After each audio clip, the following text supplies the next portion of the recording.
Let's get to it. Return of the Mac. Welcome back. M.A.C. Moss, Andrew, Carl, back in the building.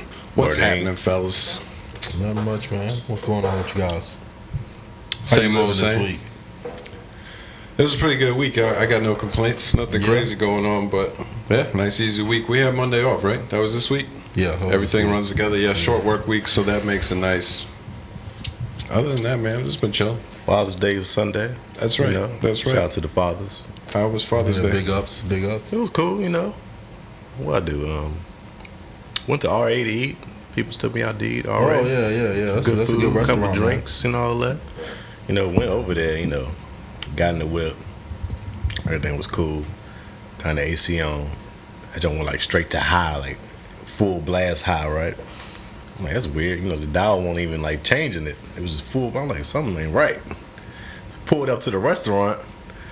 Then turn the car off. About to get out. AC ain't stopped.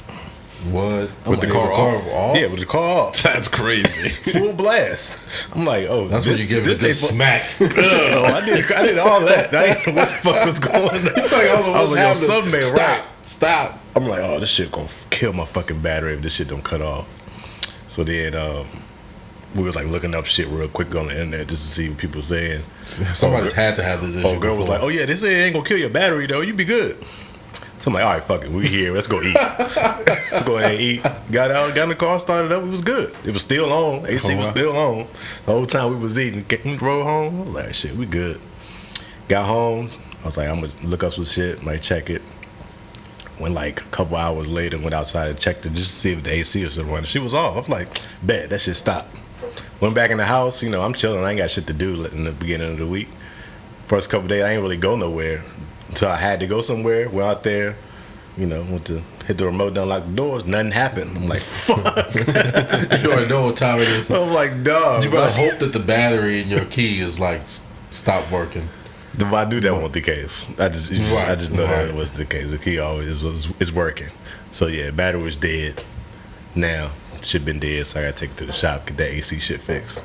Because obviously that's what's killing the battery. I don't even know how that would happen. No idea. That's like unplugging the PlayStation. The game just keeps going. Yeah. Like, how does it even get? Well, juice? you should try if you want to drive it. You could charge your battery up, and then you would have to loosen your battery every time you get out the car. This happen. Nah, same thing. I have to set it to the side. Yeah, I'm gonna just take it to my mechanic, give him to fix it. I'm not unplugging and replugging my battery every time I want to go somewhere. I've been through that with a vehicle before. It's just not fun. It's one cable. Just take off a little thing and you're good to go. And then every time you want to drive, it take like 5 seconds. Battery's too inexpensive to not just replace though. Like battery is not a crazy thing to just get fixed. Yeah, it's not $1,000 part. Every time. $150 or something like that. Right. Get you a new battery. That how sucks, much it costs now. Yeah, shit in the way. Any car stuff is so annoying. You might. You might not have to get a new battery, but I'm not sure what the AC shit is. Hopefully it didn't kill my battery bad, but I need the AC shit fixed first before anything, because that's what's killing the battery. You don't even need a battery if the AC is not fixed. Yeah. Just to kill it off another battery with the same issue. Nah. But we'll figure it out. Drop it off Monday. That's what's up. I had to break into my house yesterday. Why is that? Got locked out. Man. Stay locking itself out. I was thinking the same thing. Cars, houses, it don't matter. You just be locking I didn't do it, man. So my dog locked me out. Get the fuck out of here. The dog got up there and turned the knob. No. So my front door and my back door really, but my front door lock, you can still open it while the door is from the inside. You can still open it from the inside while the door is technically locked from the outside. So it's nothing that prompts you to say, I will turn the lock before I open the door, because you can open the door regardless if it's locked or not from the inside. You know what I'm saying? Does that make sense? It does. Okay. I didn't close the door all the way when I went out. I left it slightly ajar. Slightly ajar. I did. Because I was taking one of my dogs out. I think I was cleaning his ear and shit. I didn't want the other one to whine, so I closed the door a little bit. And while we were outside, the motherfucker pushed on the door and closed it all the way. Which locked us out, the whole family outside. Your dog is smarter than you. That's what I'm getting from this story. I shouldn't have closed. I should have. I thought I had my keys in my pocket. Apparently not. I did not You have my always think keys the keys is in the pocket. in my pocket. So and all of the windows. It's summertime, but still, all of the windows in my house are fucking locked. Figure that out. You know, trying to go around the house, find an open, climb my big ass to a window. I was willing to do anything, but then I was like, Probably want a good one, but it just felt right. We had to call the locksmith, and he was like, "Man, I'm about 45 minutes away." He sounded like he didn't even want to come for real. This dude sounded like, They never want to come. So it'll be about $150 or something like that. Blah blah blah. Jesus. And I'm like, you know what? I'm gonna try to beat this motherfucker before he gets here. Like, I'm definitely trying. I'm trying to find a way to get in the house. And luckily, I was able to borrow one of my neighbor's screwdrivers and kind of like, I definitely broke my back door a little bit. I split the wood on that shit a little bit, but it's open. It's still kind of locked, so I'm going to try to fix that shit later. It's still kind of locked. I charged on that motherfucker. I kind of wedged the screwdriver in there and just, gave it a good few shoulder checks. And Got some breaking and entering in your background. Yeah, in my background now. So I got that in my back pocket. This was a good idea to ask the neighbor for the screwdriver. Be like, yo, I'm about to break into my house. Yeah. Just so you know. Yeah. That's me breaking into my house. I mean, I'm pretty sure they I'm like the only black dude with dreads in my neighborhood, so can't mistake me for nobody else, I guess. You didn't have to say dreads. You could have just said the only black dude. I'm not the only black dude. Maybe There's not. plenty of us. In my Plenty of bad. us. At least 4 to 5. We that I taking know of. over. Yeah. We up. Yeah. For sure. That's funny. That's so. What did you do to the dog? I'd get rid of the dog immediately. No, I really. You're out. It was only so much I could be mad about because I'm like, all right, next time I know I gotta have my keys in my pocket at least if I'm gonna do that. That would have been a smart thing to do, or now I'm gonna stash a spare key. Yeah, maybe the dog's gonna get rid of you. Like you're done. No. You're not smart enough to be my owner. No. But yeah, that happened to me. So that, like I said, I gotta fix the door later today. Was that Father's Day? Oh no, this was yesterday. Yesterday, not Father's Day. Yeah, Father's Day was good. I upgraded to on a different level. Old man, I got me a Keurig. Oh shit! Father's Day gift. I'm like, yeah, we here now. Respect. Oh, that's an old man thing.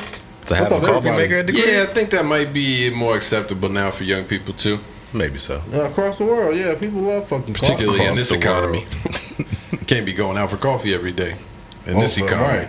That's gas, and you gotta spend it at Starbucks too. Hell no. Fuck That's that. what's up though. You got it. I didn't think you did coffee. Not like a lot, but I do enjoy a good coffee every now and then. Gotcha. You know what I'm saying? It's a good thing to start the day off with. I can't Hopefully it start my doesn't day. become a bad habit. I drink my coffee when I just want some randomly, but I don't. Same. I'm not like Same. Not every in the day. morning. I need coffee. I drink water, man. When I wake up, that's how I Like get flex my like day that, going. like you're special for drinking water. Oh, yeah, I drink fucking I didn't water, like the way man. you did You that. think you better than us, man? I drink water, man. That's how I get my energy, dog. That filthy y'all putting in y'all's body. That's how I get my energy. He paused. I drink water. I get fucking water. What's drink up? water, bro. Okay. Everybody all I need. drinks water, All man. right, Bobby That's Boucher. not everybody, bro. Everybody It's drinks surprising. water. Some motherfuckers out here they literally don't drink water, and I'm like, how? You can see it. You can tell. Sometimes, but I don't know, bro. I mean, genetics play a lot into the way a lot of people look, regardless of anything. So like, it's a lot of people out here who just drink fucking juice and sodas all fucking day, every day of their life. That's all they don't drink water. This is America. Yeah, right. We gonna drink that sweet shit, bro. We have that option. Need them flavors. Weren't you saying last week that you've been doing this intermittent fasting? Yeah, I ain't do it this You week. weren't just telling me that. It was like a week. I did it last week before. I got you. Yeah. I started doing it this week, and the Okay. coffee is the biggest inconvenience of it all. Yeah. Right, because you break your fast with the Yeah, coffee, right? because you can drink black coffee, but I need cream and sugar. I can't do black coffee. Doesn't work for me. It's not enjoyable. Nah, it's gross. Definitely. Yeah, not. who's like, disgusting. this is not what I signed up for. And I want some don't coffee. need coffee to wake up. But that is like another level of man, though. When you get, just give me black. Nah, that is Don't put true. no mix, no sugar in my shit. Straight black coffee. That is true. I think another level of bland. Let's die it. That's like, true as well. Like no, bro. I need like some flavor in this shit. It's not a big deal. I don't need it till I get up and start my day. I'm fine once I wake up. So I've been doing it now 6 p.m. to 10 a.m. and I get my coffee at 10 o'clock. I usually was waking up at 8:30 and starting it right then, so I was probably drinking coffee at 9. So it's not that big of a deal. Yeah, that's the thing about the intermittent fast. You can adjust it to whatever schedule fits you. Yeah. Last night though, I was starving. It hasn't been bad. Right. It's been pretty easy this week, to be honest with you. Just bumped up dinner a little bit earlier than I used to, but last night, dog, I was starving from like 9:30 till I went to bed. Yeah, that's the struggle level. rough. Because I'm used to eating me a little something late at night. Yeah, but that's when I eat sweets and terrible stuff. Yeah, the junk shit. So I mean, it's been helpful. I feel a lot better. I've been doing those little minor, hardly even can call them at home workouts, but the ball is rolling. Yeah, the you ball gotta get is going. rolling. Yeah, son. once you get it That's going, it. you're good. Getting a little bit moving, and then once that happens, it's like, yo, I think I could do another 20 push-ups before I go to bed. Yeah, that's it. And once I get going, I'm decent at it. So we'll see. Got to get the walks added in at some point here, but Damn right. we started. What's up, man? That was really the only thing like outside of the norm for me this week. Okay, get it shit. in. Yeah. I see you. Good shit. What do we want to start with? It is tough out here without basketball or football going on, and you losers don't know anything about baseball, man. I would be fucking excited to talk some Yankees, but The Yankees doing well right now. I've been hearing they doing their thing. the best, like historic. Judge be going nuts, huh? Kid's crazy. So I mean, this is a cross sports topic. He was. They were trying to get a deal done for him this year. And I think they offered 7 years, $210 million, something like that, $225 million. That sounds like a light baseball Yeah, contract. that sounds a little too light. 30+ million. There's only a couple guys making more than that. Well, I I feel think like every time I hear about them big deals, it'd be like half a B, 400 million, 10 years. I think I want to say 400 is the highest like total contract. Trout got that. Trout, yeah. But it's like a 12-year deal. I mean, it's a lot of money. Don't get me wrong, but there's probably only a few guys making bigger than what they offered him. Mookie Betts, Scarecrow. I think what fucks us up is the fact that baseball and not fucking football and basketball have grown so much in their like that matching baseball contracts. Basketball is essentially more. now. Yeah, Basketball has surpassed or baseball now football for contracts. For quarterbacks specifically is Yeah. like in that same realm. Of They got all that tricky money. It's hard to say. what because it's not guaranteed. Yeah, non-guaranteed, and they're like, this contract could Cousins is probably be on that voided level. after 4 years or something like that. But basketball's got guys now making 45. I don't 50. I don't. Some guys are making 50 million. Yeah, I think the contracts that got him up to the 40s, like the back end parts of it. Yeah. John Wall, I think, is on one. Yeah, John Wall been eating. He's been last 4 getting like years. 35, 40 million a year without playing a game. Yeah, I think he's played like 40 games in 4 years. Yeah, It's nuts. just ridiculous. It's one way to do it. Well, Judge turned Zion, down that. eat your heart out. You know he would. Judge turned down that contract in the offseason, and the only knock on him is that early in his career he had some injuries. Yeah. So he bet on himself, and he's having the greatest year of anybody over the past 15 years through the first third of the season. That's He's nuts. about to get crazy Oh, money. yeah, he about to get stupid paid. It's working. It's working right now, barring any injury. And I don't want the injury. Let's pay him. I don't care. Yeah. Whatever. Right. We got money. Just do what you got to do. Pay the man. Yeah. Ain't no cap. Not Is there really. a cap? Ain't no cap in baseball? They got a soft cap, I think, similar to NBA. Right. There's a luxury You tax just pay a threshold that you tax, go yeah. over. Well, if it comes down to it, if you want to pay somebody the big bucks, you can pay that shit. Oh, there's multiple teams well over the luxury tax. Right. Like the Dodgers are maybe 100 million plus over it. Sheesh. It's crazy. But it doesn't really matter as long you're paying for your team to be good, and in turn your team being good, that team should generate more income for you. Right. So what you're paying for is like it doesn't really matter. It's an investment. They do have kind of a cool thing that I don't think this is. NBA might be like this too, but it's like for every dollar over the cap you are, the luxury tax, you pay 50% of the difference that you go over. So like if it's 225 is the cap, you got 275. You're paying 50% of that extra 50 million. If you're over the cap a second year in a row, it's like 75 or 100%. If you go over a third year in a row, it's like 150%. God damn. Yeah, so it does add up pretty fucking so good. it can get massive, and the Yankees not that long ago purposely had been over like 6-7 years in a row or something, and purposely reset so that they could finish the year under the cap for a year to get those penalties not re-increased. Right. Stuff because like it's that. just about consecutive years. Yeah, could you just do that like increases. every other year, or every couple years, then instead of waiting so long? You can imagine with so many guys on the team, it's hard to give out contracts that will put you over and then not be over the next year. Like you really got to get rid of some people. But I find salary cap stuff interesting. I guess there's not much like piece the puzzle. restructuring going on for deals in baseball because everything's guaranteed. Yeah, why? Anyway. In football, like that's why they say like of course they do have a cap. Some people say that like the cap is a myth. It's not a myth. But it's like malleable. You know, you can manipulate it in certain ways. Like give people a signing bonus or something like that, and that way that money doesn't count towards this year. You can push it off. It's almost like credit. You can push off some shit for the next 3 years or something like that, even if a person isn't like still under contract with you and stuff like that. So I do think that's all interesting as well too. Like everybody has a cap, but it's really about how good are you at math and manipulating numbers when it comes down to it. It's all a big fucking puzzle. Right. Let's take this piece, change it a little bit so it fits better here. I find salary cap stuff super interesting. NFL is just too hard to follow because of all those rules and stuff that they let you do, and all the players as well too. Like true. You have to have enough. We're talking about a 90-man roster, in the off season. That's a lot to That's a lot of puzzle pieces at that point. It's kind of got to be easier, like you're dealing with a basketball team or fucking. I don't know how many players people on the exactly baseball team. They have what they refer to as a 40-man roster that is like considered. I don't even know how to say it because they're not all on the team. Some of them will be minor leaguers, right. But they will attribute them to the active roster, and there's implications, some kind of implications to that.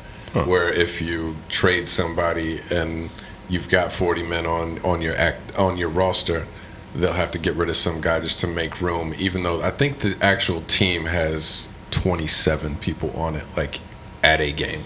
That ain't bad. Yeah, I didn't think it was that many people. Yeah, That they usually surprised me. have like. How many people actually play?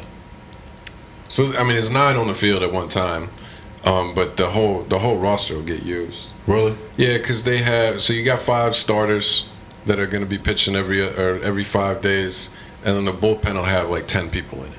Gotcha. So those are all pitchers, and then you got your starting players and probably 4 guys on the bench that could come in and hit or play the field. No, I didn't like know that. that many people. Well, Yeah. I mean, I knew how many people were like playing at the time, but Yeah, what was it you said last week? Or you said 3 foul balls you're out or something like that? something, You can foul out. something like that. I've been watching softball. That was like beer league softball. I don't know. I've never watched a game of softball. Ball sack sports. Is that what you like? No, you never see them shits on the internet, them different pages that be putting up The fake headlines. fake ass and headline fake stories and yeah. shit. It'd be like ball sack sports or I don't know different what names website you to be it. on, my brother.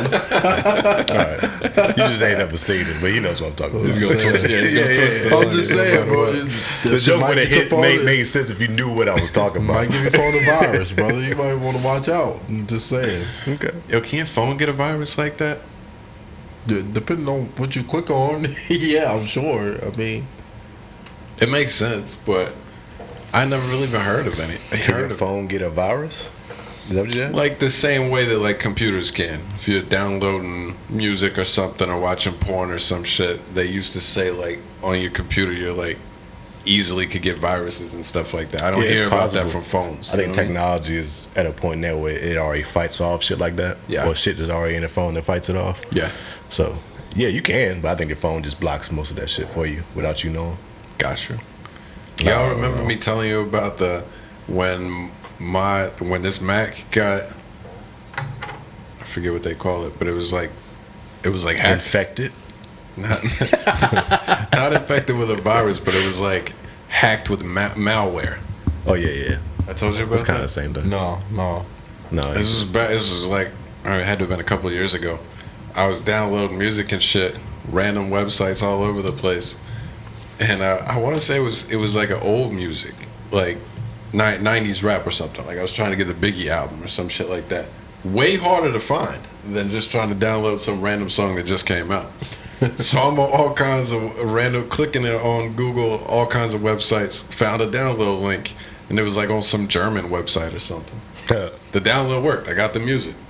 It's like a couple days later, I opened up the computer and it like had like a message. Like it wouldn't start. It had like a message on it about send Bitcoin to this. Oh, the address Germans or tried to something. fucking- yeah they were. Oh, in no, my- yeah, I mean, that's what that shit about. took over my computer. That's what people do when they hack your shit. They pretty much hold your shit at ransom. Yeah, that's exactly. And sometimes you don't even know. Like, they'll try to act like they're trying to help you. Like, they're from Apple or something. They'll call you or shit. They'll be like, well, I'm from Apple. The only way that you can do this or only way that we can fix it is you pay me $250 right now or $500 right now or something like that, and we can, fix this for you. And really, that's the person that's fucking your shit up the whole time. Yep. That's I pretty ain't never much. heard. I've never had that happen to me. Oh, I mean, that's That's the only. scam That's behind the only it. time I've ever had that happen. I have heard of that though, just getting like emails or texts or something. I got another story They'll about call that you. too. It'll show up as Apple support or something. Something too. like that. Yeah, they'll call you. Well, I had to take it to an Apple store, and there's not an Apple store around here, so It's in Richmond, right? had some place on Timberlake that is like authorized or certified through Apple to gotcha. do work or something like that. I was like, damn, y'all it's supposed to be Apple. You ain't got no place to go for Apple shit around here. Not that I'm aware of. I That's think the closest nuts. place is like Richmond. Yeah, I think it is. Sorry. But the place on Timberlake hooked it up. They had to do like some kind of hard factory reset. It knocks out anything that was on there before, and it was fine. It really wasn't. It didn't end up being that big of a deal. I think I had to pay $50 or something to get them to do that. But that shit was wild. And there was this other time, like a year and a half ago, that I got an email on an account I don't even use. It's an old email I had created, and somebody sent me this email. They're like, "I'm so sorry to inform you of this, but you have been hacked, and we need you to send us XXX Bitcoin, or we're going to release information about you." And they were like mad polite and apologetic. It was a wild like ransom note. He's like, "We've seen your search history. We know what sites you've been looking at. We've got images of you touching yourself." It was like real, like they were obviously talking about jerking off. It's like they worded it. They was gonna wild release your funny. masturbating. Yeah, they were like, "We'll send it to your friends and family if you don't do this. Once you pay us the Bitcoin, we'll leave you alone. I'm sorry, but you need to respond to You this." should have called the bluff. Do it. I just ignored it. I was like, "Fuck out of here! I'm not buying this." And nothing happened to my knowledge. That's kinda So- how I Do wanna it. be. Release the flutes. That's I don't wild, believe it. son. I mean, dude, you gonna threaten me with a video of me jerking off? I mean, sending it to me if they had that. Sending it to me, I could care less. But of course, they're like threatening to send it to family, friends, coworkers, and stuff like that. Not exactly what you want to have out. Send it out. You're a wild boy. Yeah, Do I would it call then. the bluff. Yeah, do that shit. Yeah, do it then. I just you, ignore you ain't gonna get no money. It's a waste of your time. I'm not a freaking celebrity. It's me. I don't. I would, yeah, right. Put that shit out, bro. It's not- what is it gonna do? It. Go ahead. But I got to imagine a decent amount of people fall for that. Oh, for Not, sure. probably not like a high percentage, but Yeah. you send it out to a masses. Like there's going to be a gang of people that believe it, but Even if you get only like 10% of people that respond back to it, don't matter because it's like it's 10%. You're Right. not doing anything. Right. You're not Just spending lying. any money on it. You just And it's all profit for you regardless. You it's know? such a generic message about like we've Right, seen right. the porn that you're looking at. Like you could send that to anybody, Yeah, it's a and very almost general anybody thing. can be I like, say, "Oh shit, they First of all, know." I need confirmation. Tell me, what was I looking at? What was it? What I like? What's my type? Huh? What's my told me. favorite porn I watch? Yeah, Tell yeah. me. My top rated view. I want to fucking like the Spotify history. I want my hours viewed. Your algorithms. Oh, a casting couch. Yeah. I want all my shit. Line it up. Let me see it. I want to see if it's correct. Like, oh, this dude might not actually know a little something. Yeah, we know you've been on Bang Bus. Just so you know, this can't be the clip this week. Yeah, probably not. I don't know how we got here, but those are the 2 times that I've attempted to have been hacked, and 0 for 2. Just so you know. I think it's happened to me one time Cybersecurity on my guru. Mac. The dude called me and was like, my dumb ass was actually talking to him until I wised up and realized, like, yo, motherfucker, you trying to scam me, bro? What are you talking about? So this is all Mac issues. You don't have like Apple issues. Kind of. I mean, but you can get it on any computer, I'm sure. Yeah, you well, know. if you're hacked into the computer, I'm sure that like IP information and stuff, they can tell what type of computer you're using. So Right. if you're using a Mac, they're gonna hit you Right, with and Apple they're support. gonna act like it's Apple support and Yeah. shit. And the crazy shit is the motherfucker trying to bargain with me and shit. Like, you know they tell you to go get like a gift card because it's like untraceable. Oh, like, pre Bitcoin days, huh? or yeah, that's before like Bitcoin was popular. They'll tell you to go get a fucking gift card, and that's the only way you can pay for the shit.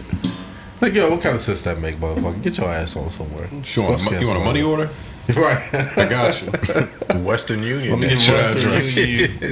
This shit. Crazy So, stuff. under what name? Gary Smith. Yo, this dude sound Indonesian or something like. Have you seen? There's I think on Netflix. I think it was really recently added something about the web. It's like a criminal docuseries. Has like 5 episodes. I think I have seen that. I want to say I watched the episode of it. I watched it a couple days ago. They have like they're all individual episodes. It's not like an actual Oh, series. was it the one with dude doing the swatting? the swatting? Yeah. Yeah, I did watch that episode. They got one with swatting. One with some What's lady swatting? What do you mean? where they it's like popular gamers where somebody will just call the SWAT team or the police or something and say that like somebody has like a person tied up in their basement or some shit, and the whole SWAT team comes and breaks your door down, and they find out that it's like a prank. It's like a real thing. What? It's Because if you big. said something like that serious, like they have to respond immediately. Right. But so what happens to the people who called the shit in? Do they remember? I mean, like, So, I mean, a lot of Did times they they never trace know these people? they never can find out who made the call. Yeah. A lot of the times. So this first episode is this kid that is just doing it constantly, Yeah. and somebody eventually gets shot. Yeah, it was a wild The story. SWAT bursts in and shoots somebody. That one was all right, but there's a couple episodes later on. One of them was like called Sexploitation, and it was similar to the one that I was talking about with my email, where this guy was like friending people on Facebook, girls on Facebook, and asking for nudes and stuff, and then taking over their bank accounts and their Facebook and threatening that we're gonna send out these videos to other people. It's all like cybercrime related stuff. And hackers is dangerous. They really are. But if you end up checking it out, the last 2 episodes are part 1, part 2. One of the wildest stories I've heard.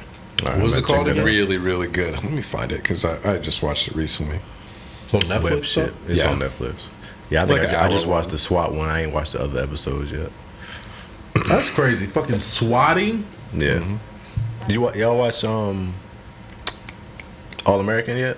Yeah. No. They got swatted in All American. Oh, that's right. Yeah. I forgot about that.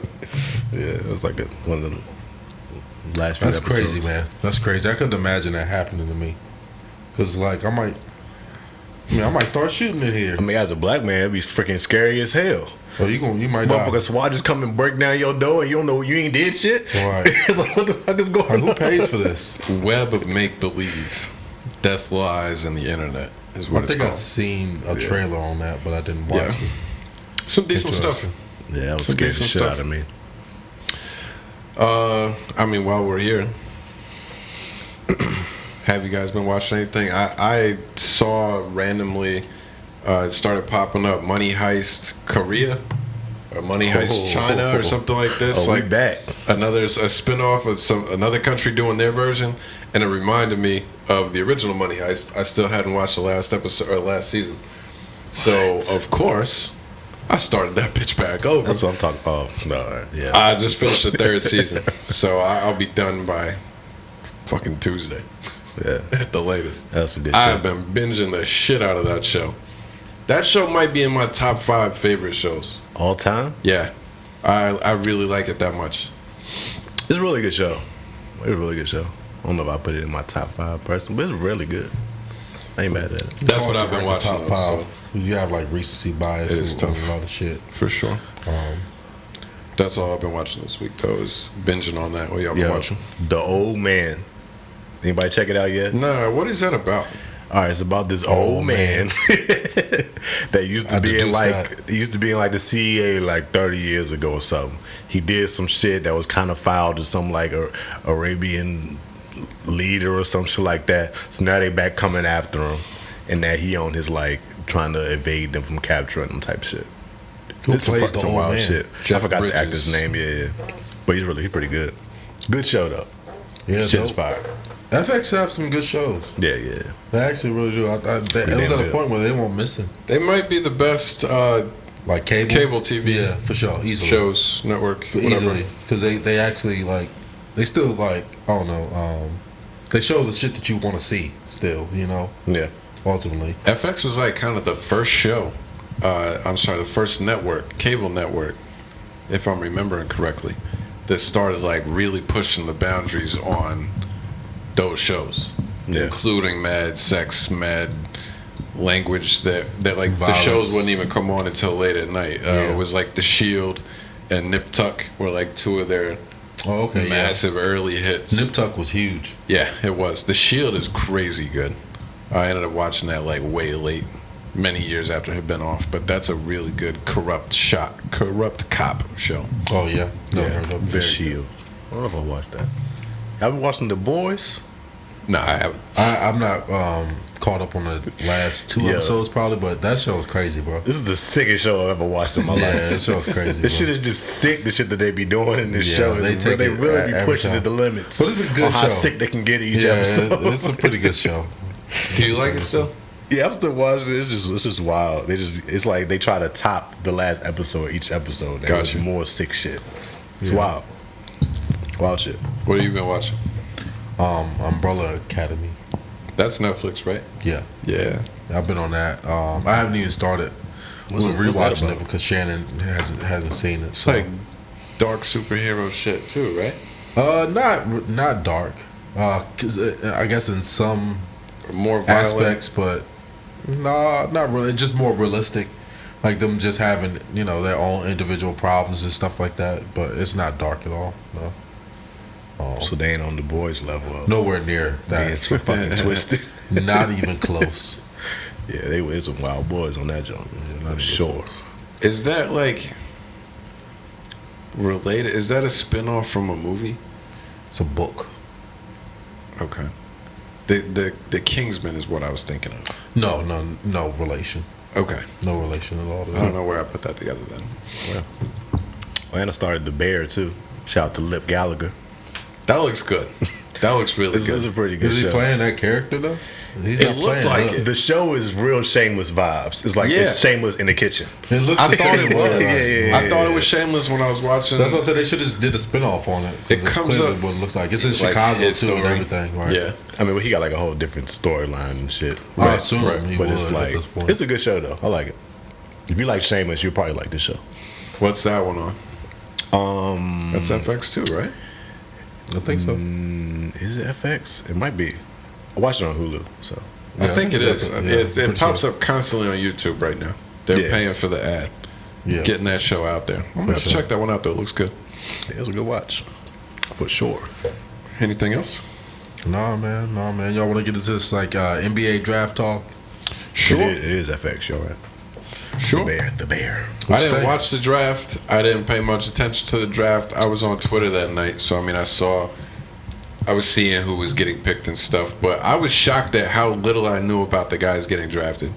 Usually, I feel like I have a pretty good handle of at least like the top 20 guys. Yeah. I remember watching them in college, see them play here, there, whatever. I don't remember these dudes. So I mean, generally outside of the top 5, I don't know anybody. Right. We got a great guard. Shout out to J.D. Davison. It's a fucking monster. where is he from? Alabama. Little dude? No, he's like 6'3", 6'4". Okay. Pretty big. I don't know guard. who that is. He's a beast. He's a pretty beast. I wasn't expecting him to drop that far because we got him like 53rd pick in the second round or something like that. Oh, But he's a beast. I was looking at that this screams shit. G League to me. What, being a second round Probably. pick? Yeah, It's more likely to Why be is, G why is League that screaming than G League? he's a 53rd overall pick. Not saying that the likelihood or the probability of him coming out and starting anytime this season. Of course not. He's low. not just going to start automatically. Or at all, ever. I think that That's not a true That's thing to say. a fair statement, bro. it's more like if you're Probable. if you're in the second round, like outside of that top 10 of the second round, those back end halfway to back end of the second round, it's more likely that they're going to end up being in China. an 11th, 12th man, a G League guy, at least to begin with, than being Well, like that's a true. contributor. I feel like a lot of our great players have been late draft picks in Nah. the league now. There are some, Yeah. but I'm saying the majority of them don't. The majority of the first round players don't like have an Right, I mean, extended your long term percentage career. is not going to increase as you get further along in the draft. It's a reason why the guys are picked in the top 10 that are picked in the top 10 because you think they're a sure thing. And then you're just kind of taking a swing on A lot guys of those don't last. after that. No, Right, exactly. Not at all. That's my point, though. You know, if those guys don't last, if it's a I'm not basing 50% where you was chance, drafted at as where you gonna be in the G League to me. I feel like if you've seen the person play, you can make a different assessment of that. Like I think he'll be around for a little bit. well, I mean, I feel like Just because you got drafted doesn't everybody automatically make you a G League everybody guy. got drafted because they can play well. That's what I'm saying. It's never been anybody who got drafted is like, oh, he's not good at basketball. He's clearly good at basketball, but it's like, how good? Nobody knows how good they're going to be at the next level. But you take a shot on the guy. This is weird coming from you saying this. 'Cause I feel like this is what you do in football all the time.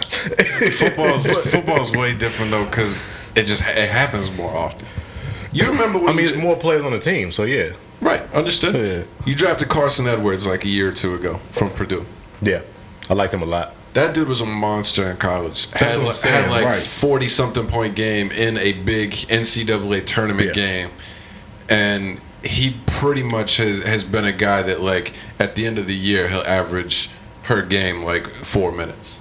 Yeah. Because he has like a stretch of Very small 7 dude. games Very when small player. everybody else gets hurt that he plays some extended minutes. But Yeah. like a player of that caliber in college that is a second round guy never ends up making it, really.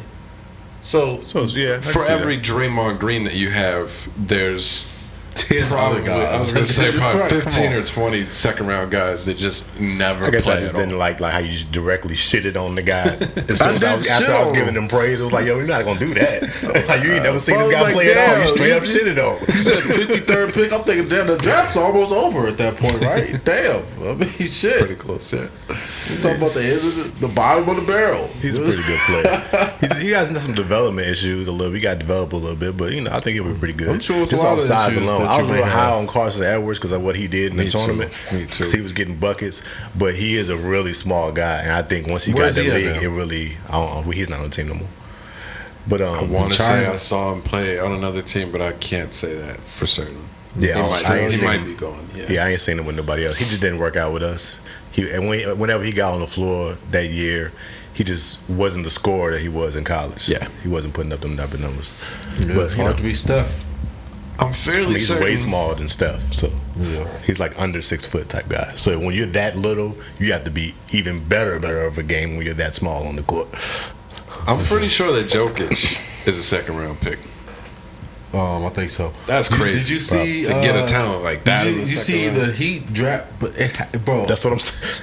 yeah, of course it's going to MVP was happen. drafted in the second round. Of course it's going to happen. Right, but we can name like probably 4 people. I'm not even sure that's a fact. He might be like the 11th overall pick, honestly, or some shit Possible. like that. I don't think I don't that. even I think think that's a him and fact. Draymond Green were 2 people that I But- heard in the last couple of days as second round guys. I'm about to look this up, but you see the Miami Heat drafted Nikola Jovic. Jovic. Is that what you just pronounce it different? No, it's spelled different. Oh, I thought it was spelled. Yeah, the name, I thought the Jovic name is was drafted in the spelled. second round, 41st pick. Oh, I thought the name was spelled exactly the same. Nah, it's Jovic. Jovic. Oh, okay. One letter different, but Oh, okay, gotcha. yeah, pretty much the same name. And then one of those teams has 2 Jalen Williams now. OKC. That's wild. In the first round. That's they an drafted- announcer's nightmare. Right. How are we- Jalen Williams. Somebody got to be Jay. Now, people Somebody got gotta be Jay to start Will. bringing back made up names again. Because there's a lot of people with the same names in the leagues now. All the leagues. I feel like there's a lot of it that happens. What do you mean? Of people that have similar names or the same names, so to speak, like we were talking about right now. The We need to exact get- same name? I mean, even those names aren't the exact same. They spell them different, but they're you know what I'm saying? But You say them, it's the exact same name. what you mean? Like you say they're both said the same way. Yeah. Jalen Williams. People gotta make up names. Remember, people just get on black folks from creating these wild names. Create some new names. Oh, you're saying people need to You create just start more creating names. like made up names Oh, just to have a difference in fucking people out here. I guess. All yeah. the names are being overused out here. That's wild. It's mad though, to be Jalen's and teammates. Jamals and Jabaris. Teammate Jalen Williams, right? That's the name. Yeah. Yeah. Honestly- What do we think about the top 2 picks, man? I thought that was the case the whole year. Yeah, I knew Ben All Carroll of a was going sudden, first. 2 days ago, they're talking about the other guy. Jabari Smith. Never heard of him. Where was he from? Auburn, I think. I think Auburn. Okay, so I probably watched him play. Didn't remember him being like a number 1 guy. And wasn't the 4th guy like a G Leaguer or something? I don't know. No, Ivy was Purdue. I don't know. There was another G League guy that they were talking about super high that, of course, I never even heard of. Yeah. But I thought these top 2 were the guys that would go 1 and 2. And I thought Ben Carroll was the best pick to make. Yeah. Yeah, he just is the more. Just a comparison of him, how he looks compared to everybody else. He looks fucking built, ready to start today. He is. he Like do look like you he's could ready tell to go. last year he was ready to be like playing with men. Yeah. But I just say he's more. There's no sure thing, but he's more of a sure thing, and I think he'll be ready to contribute more quickly. Chet could be a monster, and like the ceiling, Chet he went could to- end up being like the best player in the league in a few years. He or went to something. the better team out of the, Who did he out go of the to? whole situation. OKC, right? Yeah. Yeah, they got a nice young squad now. They do have good young guys, Yeah. but I mean it's a bigger risk to take him. So I I don't view it that way. I feel like Chet was the best player out of the 2. Yeah, we know. Overall. You've been on Chet for a while. But I mean, I do like Ben Carroll. I think he's a good player for sure. But Chet, I just feel like he's so different than what you can see on a year-to-year basis. I feel like Ben Carroll got a great skill set for a guy that's 6'10", but how many guys are 6'10", 6'9" now that can kind of do that type of thing, you know? But I mean, he got a great They overall called game. another guy the unicorn before too. Yeah, but this is, I'm going to say this, this is American made, motherfucker. We haven't really seen this in This is American made. seriously though, we haven't really seen this in recent. How many great or like American big men or dominant players do we see drafted that's white anyway, Respect. drafted in the top 5? You don't see that. If it's drafted in the top 5 and if they're white, it's probably some European player. Hey, you don't need to say that. That's the truth. I know you don't need to say I was that. waiting for you to defend your culture a little bit. Like he's really like Blood, give me the last one. Give me the last white player that was drafted in the Jason top 5. Williams. I man, told he was you. right on draft time. It's true. You don't need to say that. Oh, What am I going to defend? I mean, hey, truth is truth. It is what it is. well, but besides is not our that, league. the knock on Chet that everybody is saying is, oh, he doesn't have his body is not ready, and it's like, okay, I guess that's a fair critique. The guy is skinny or whatever, but at the same time, he's fucking 7 feet tall, and that doesn't necessarily determine your strength. He's bigger than that, isn't he? He's like 7'1" or something like that with a handle. I mean, at that point, well, what are we talking about? You know, a 7'1" with a handle shoots 39% from 3 or whatever it is.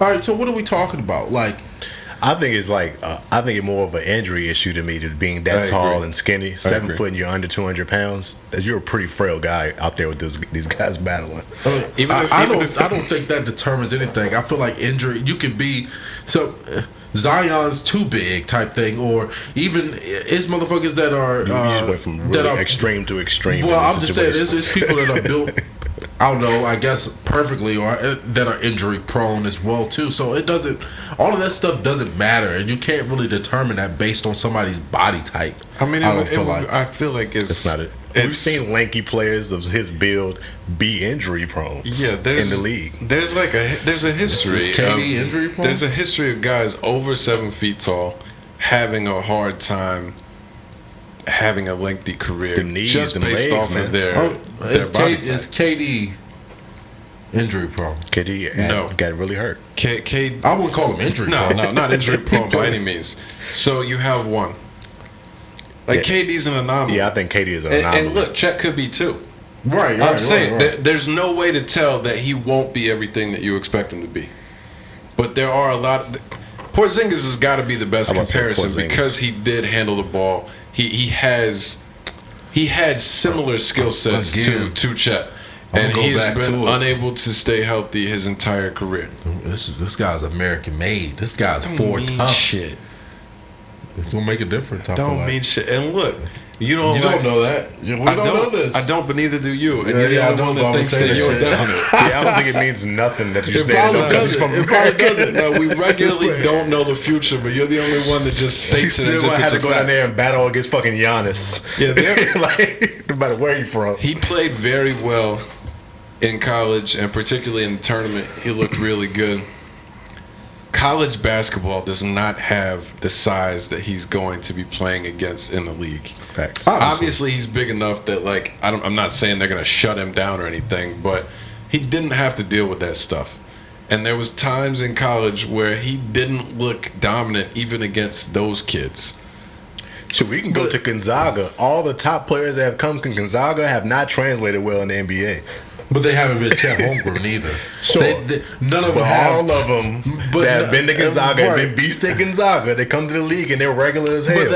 But that's people anywhere with like a basic. It's not Chet though. This dude's been a baller everywhere he's been at his entire life. Yeah, high school. It's not just him inserting himself. He said everywhere he's been. He ain't been in the league though. But bro, he's gonna be a baller in the league. Like, again, we're talking about a guy who's 7 foot with a handle. This is what's going to happen. He's going to ball. He was in a college system. So sometimes you don't get to shine all the time. But in the NBA, we'll see what happens. I do think he needs to develop some more. Of course, he needs to get bigger and stronger or whatever. Mm-hmm. That's naturally going to occur.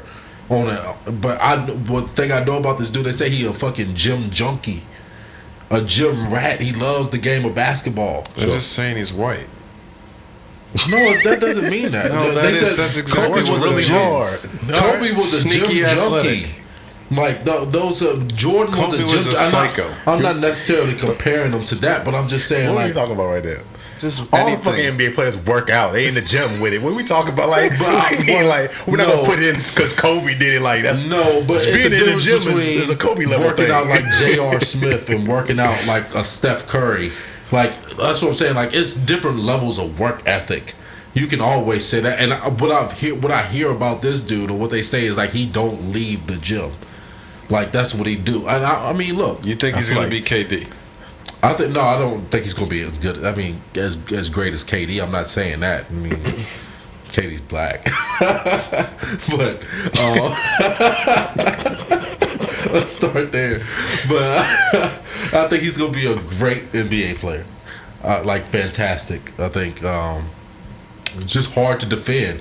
And like I said, all this bullshit. You don't need to be fucking Diesel to play the game of basketball. You need to have like good core strength, a good presence about yourself. But you don't need to be. He could get up to 210 and be fine. That'll be a great size for him, and he'll dominate the game of basketball. That's how I feel. Dominate. He'll be a dominant on both ends of the floor. Meaning, like, he might not average 30 points or nothing like that, but he's a guy that's gonna give you, 20, 10, and probably a few blocks every game. When? How soon is that going to happen? I would say about 3-4 years. I don't think that's that crazy. That's a large Like you kind of suddenly That's not though. Nah, Like, that's we're not talking that about crazy. a guy that's 19 years old. He still has to develop. It's only a handful of guys who walk into the league with an NBA body. But Banchero's going to be that guy. Yeah. I can see that. Yeah, that's if you want something now. Yeah, you want something right now to impact your team, get Banchero. That's what makes sense.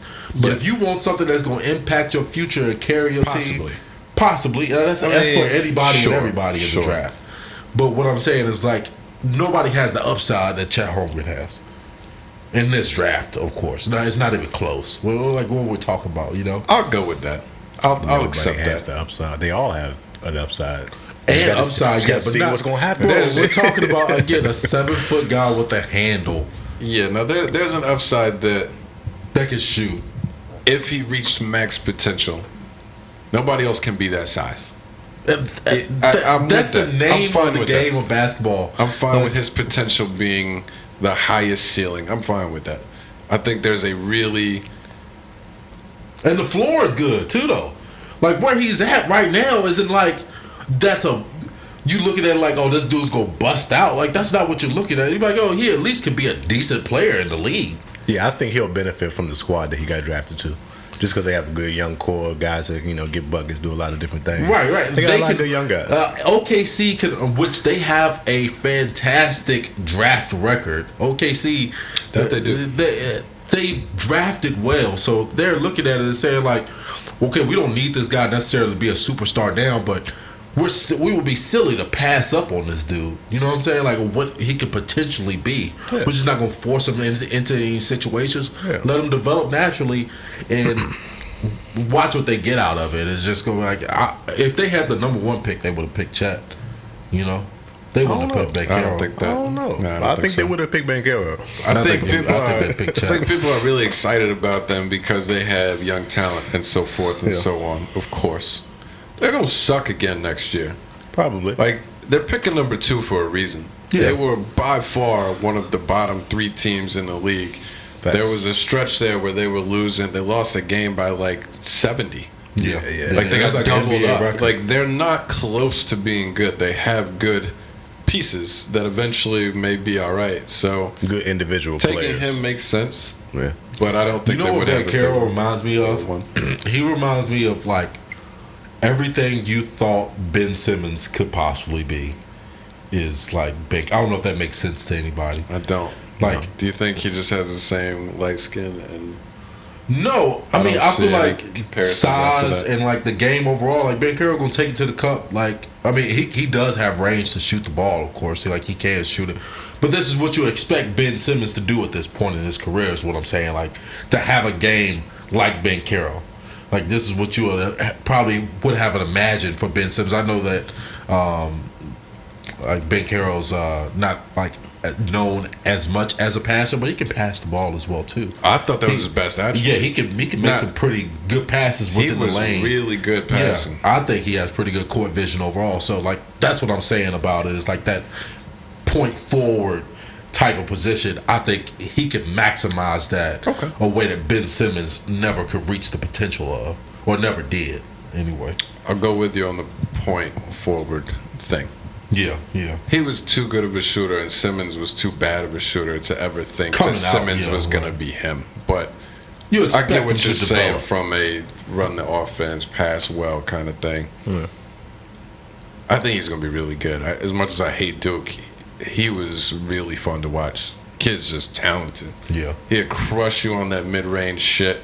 Any little smaller player that got put on him, he was taking advantage of back him down. inside the 15 feet. He could take it to the cup. Like I said, he passes really well for his size and position, I think. Yeah. See what happens. Yeah. I can cheer for him now, so that's cool. I'm glad he went to the Magic. I'm not, because that means we may never hear about him again. Yeah. That sucks. Well, let me talk about the Magic. No love for Duke after they Even leave? though my boy Cole Anthony down there, but it is what it is. No love for Duke players after they leave?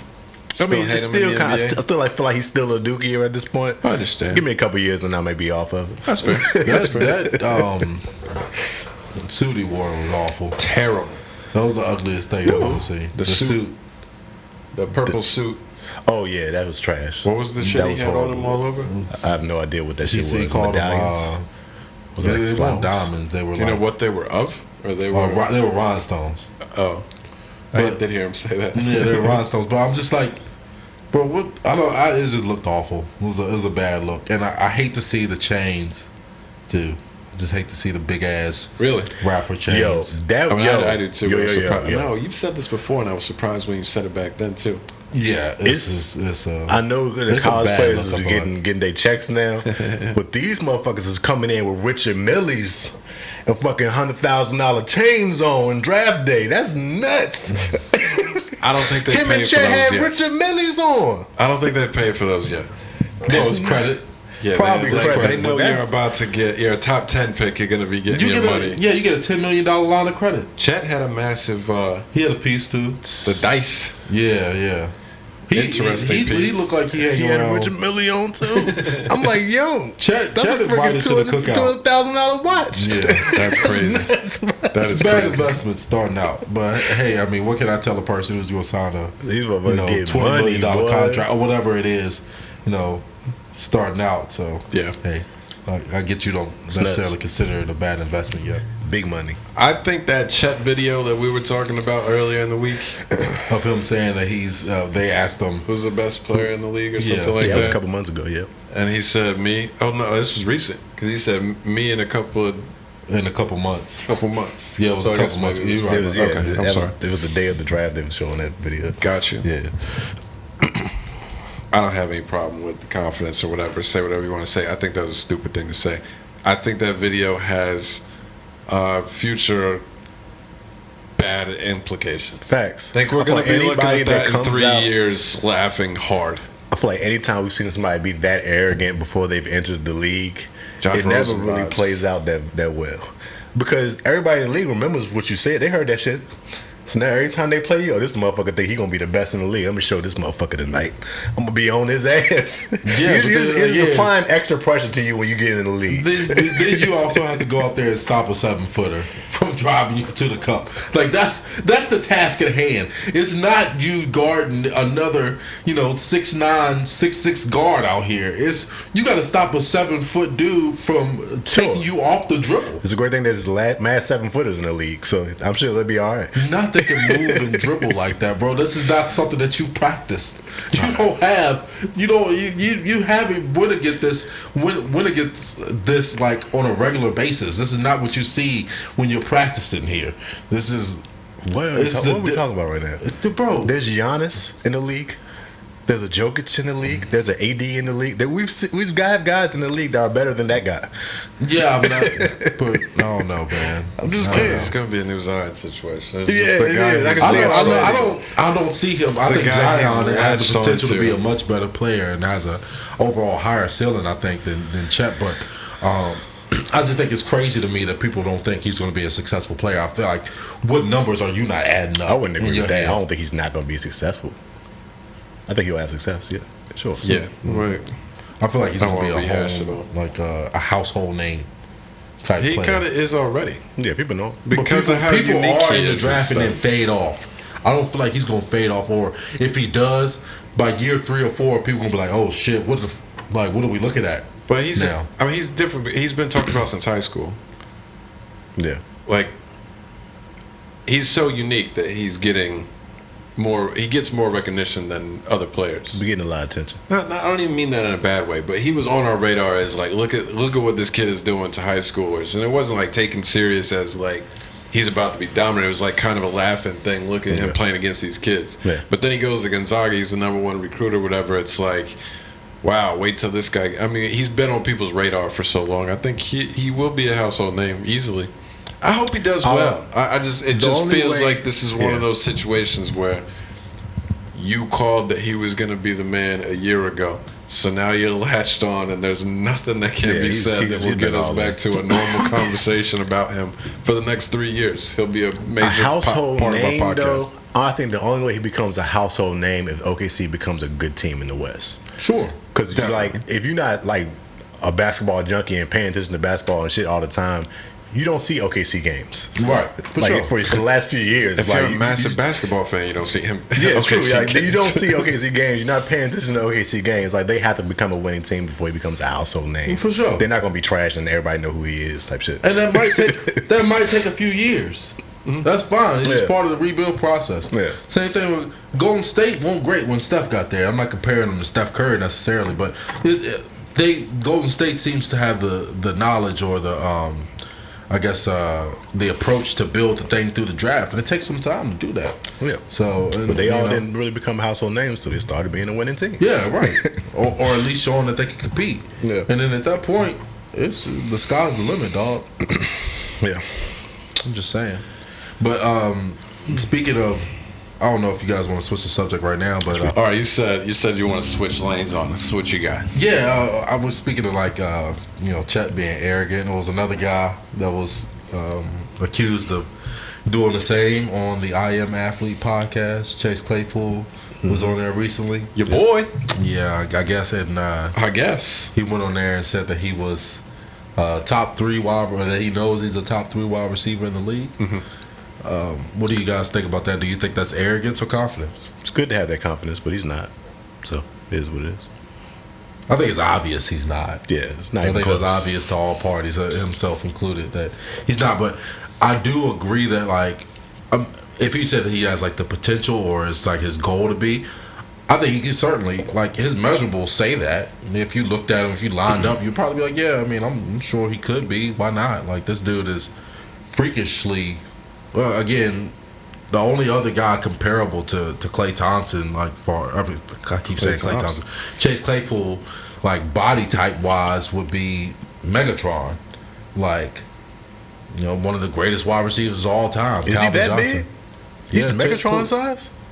Talking about size and speed, this dude's almost like 6'5", and he runs a 4.4 40. I mean, it's Okay. and like as far as like other explosions or measurables as an athlete, and it's not comparable to many people. Like it's like him and DK Metcalf are only in that That's what I was that thinking about, too. category in the league today, as far as size and speed type thing. But he has more agility than a guy like DK Metcalf. Like, he possesses the tools. He just has never put it all together. So I'm interested to see, what he can do this year. That was what I thought of too. Is that, like, from that aspect, he could be at some point.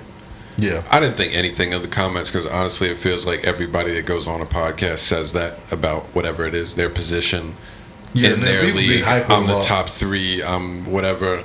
So I'm the It is best. what it is. I'm just so used to hearing it. I didn't think anything of it. Personally, I do think it's a stupid thing to say because he's clearly not right now. But it is what it is. I expect it at this point. Yeah, everybody's gonna say that type of shit. I mean, hopefully Have he that is.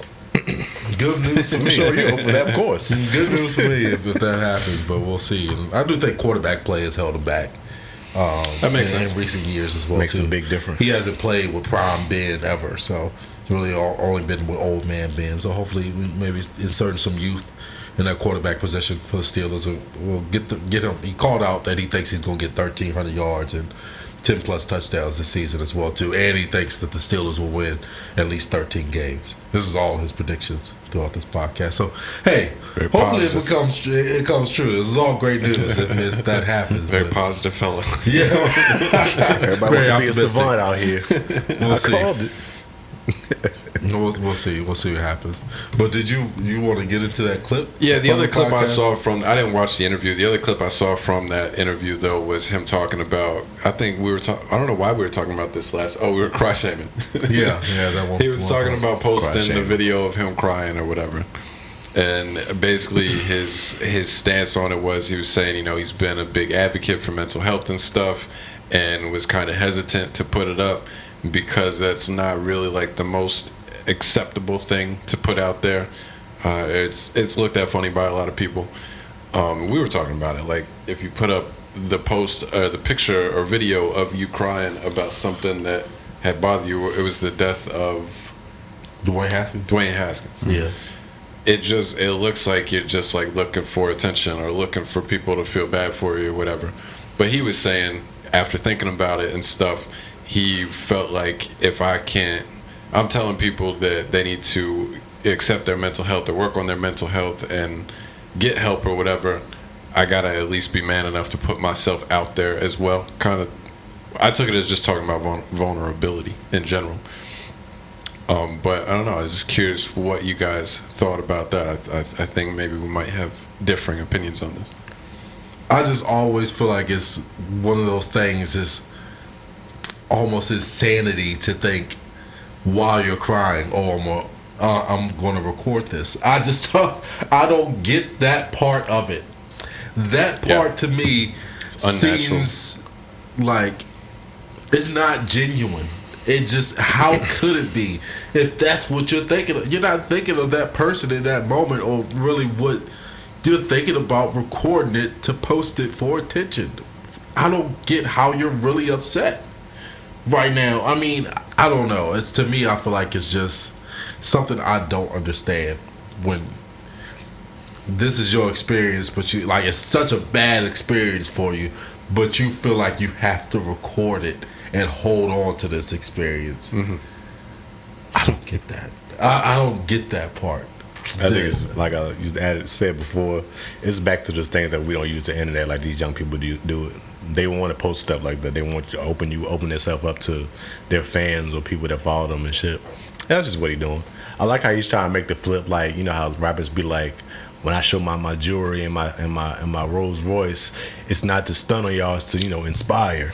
I feel like he's doing that with the crying thing. It's like, yeah, I'm not trying to get attention. I'm just trying to make you feel comfortable to cry yourself.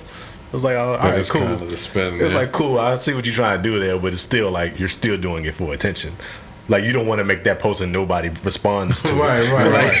Like, you know what I'm saying? You want a response from that still. Like, I get it, but it could be a little bit of both. Yeah.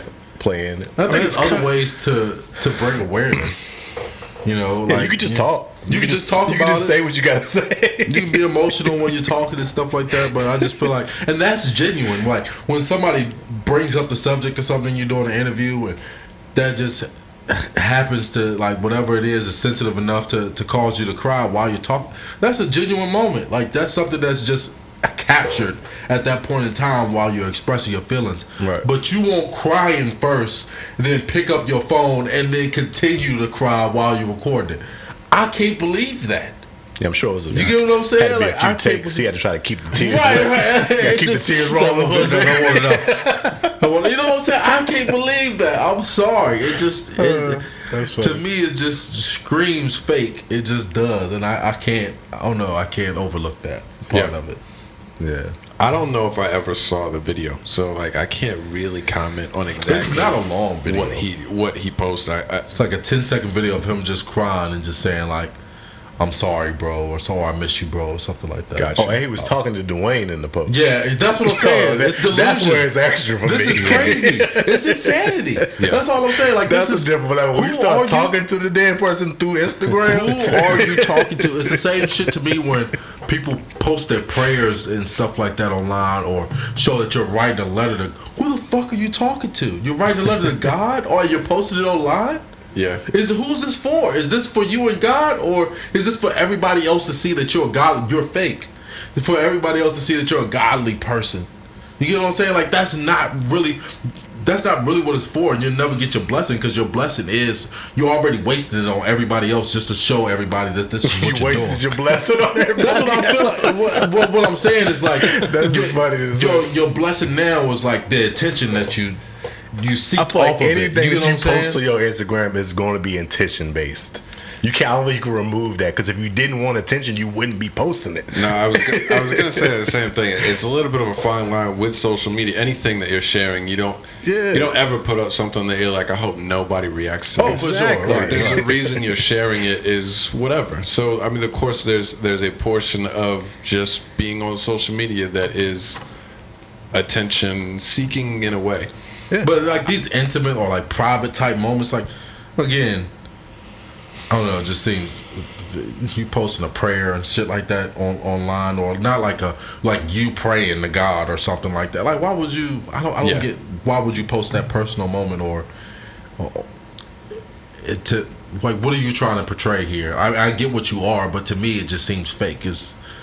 how genuine of a moment could this possibly be if you had to set your camera up first before you started doing this? Like, is this something you really want to do, or you want everybody else to know that this is what you do on a regular basis? Like, it's probably not even your lifestyle.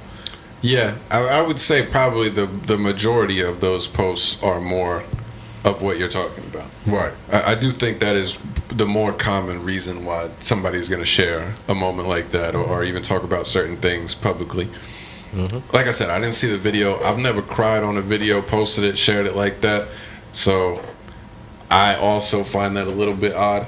If you're sharing and talking about something that you want to put online and you kind of start to cry while you're talking about it, that makes a little bit more sense. Yeah. But his explanation made sense to me in that there's been I hate social media because it's like a widely known thing. Everybody is giving you the highlight of their life. Right, like they're giving you their highest moments. Everything is great. I agree with that part. You I meet like that people point. in real life, and they're like, "I fucking hate my life. Everything sucks." And it's like, "Oh damn!" Off your Facebook, like I feel like that works both everything ways. was going great.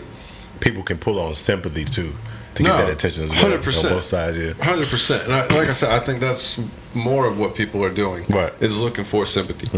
But like with my social media, I've honestly been fairly intentional in that if I'm hype and everything is great, I'm excited about something, of course I'm going to share that.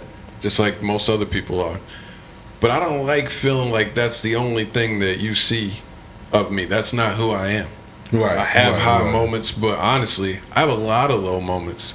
And I've shared a decent amount of them on Facebook. Not every time, but there are times where I feel like if I'm able to be vulnerable and put out things that not everybody wants other people to know about themselves, it does kind of present somebody that other people could relate to, that may be dealing with similar things or whatever. And there's been a lot of times that like he took the words out of what I've felt before as I've been like getting ready to post it, and I'm like, oh man, I don't know if I should post this. It's gonna look funny. People are gonna think I'm looking for sympathy. People are gonna think XYZ, whatever. But the couple of people that might see it and think, man, that's how I feel too, like it's worth it to me. So I kind of get where he's coming from. I respect that angle a lot. When I've shared certain stuff about, depression, suicide, anything like that, a lot of times I don't want a response from anybody. Right. Because as soon as you put it up, like there are a lot of good people, and I appreciate what they're trying to do, where they're like, reach out if you need anything, things are gonna get better, and they try to cheer you up or whatever. And I'm like, I'm not looking to be cheered up. I'm looking to just tell y'all for real how I feel right now. And if somebody else feels this way and it could help, there's at least we're not both just sitting at home dealing with it separately and not having any idea that other people feel this too. So I get that, but it's like he's the only one that could really know what his motive was. Did you ever change your mood on Facebook? Like excited?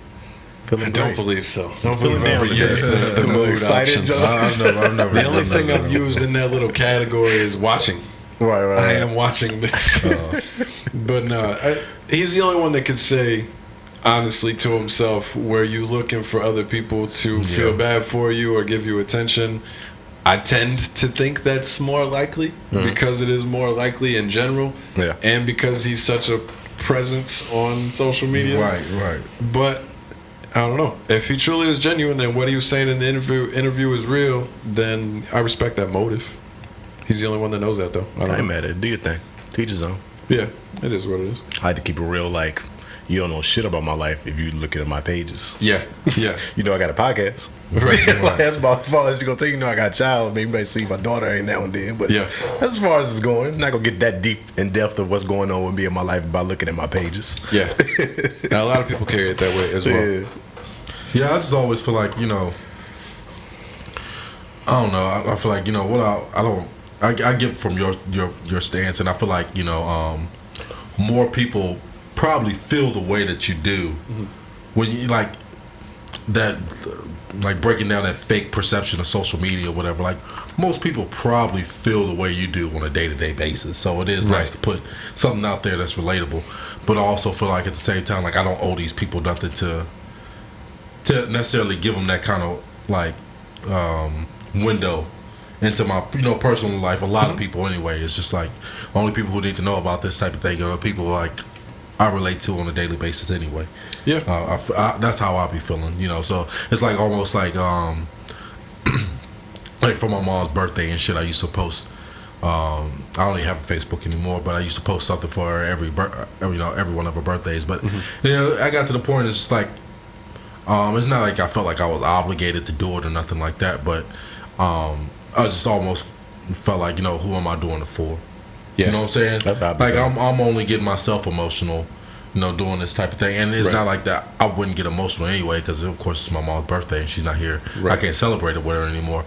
But at the same time, it's like that's my experience. Like that's something I'm going through. It's not me posting it necessarily doesn't.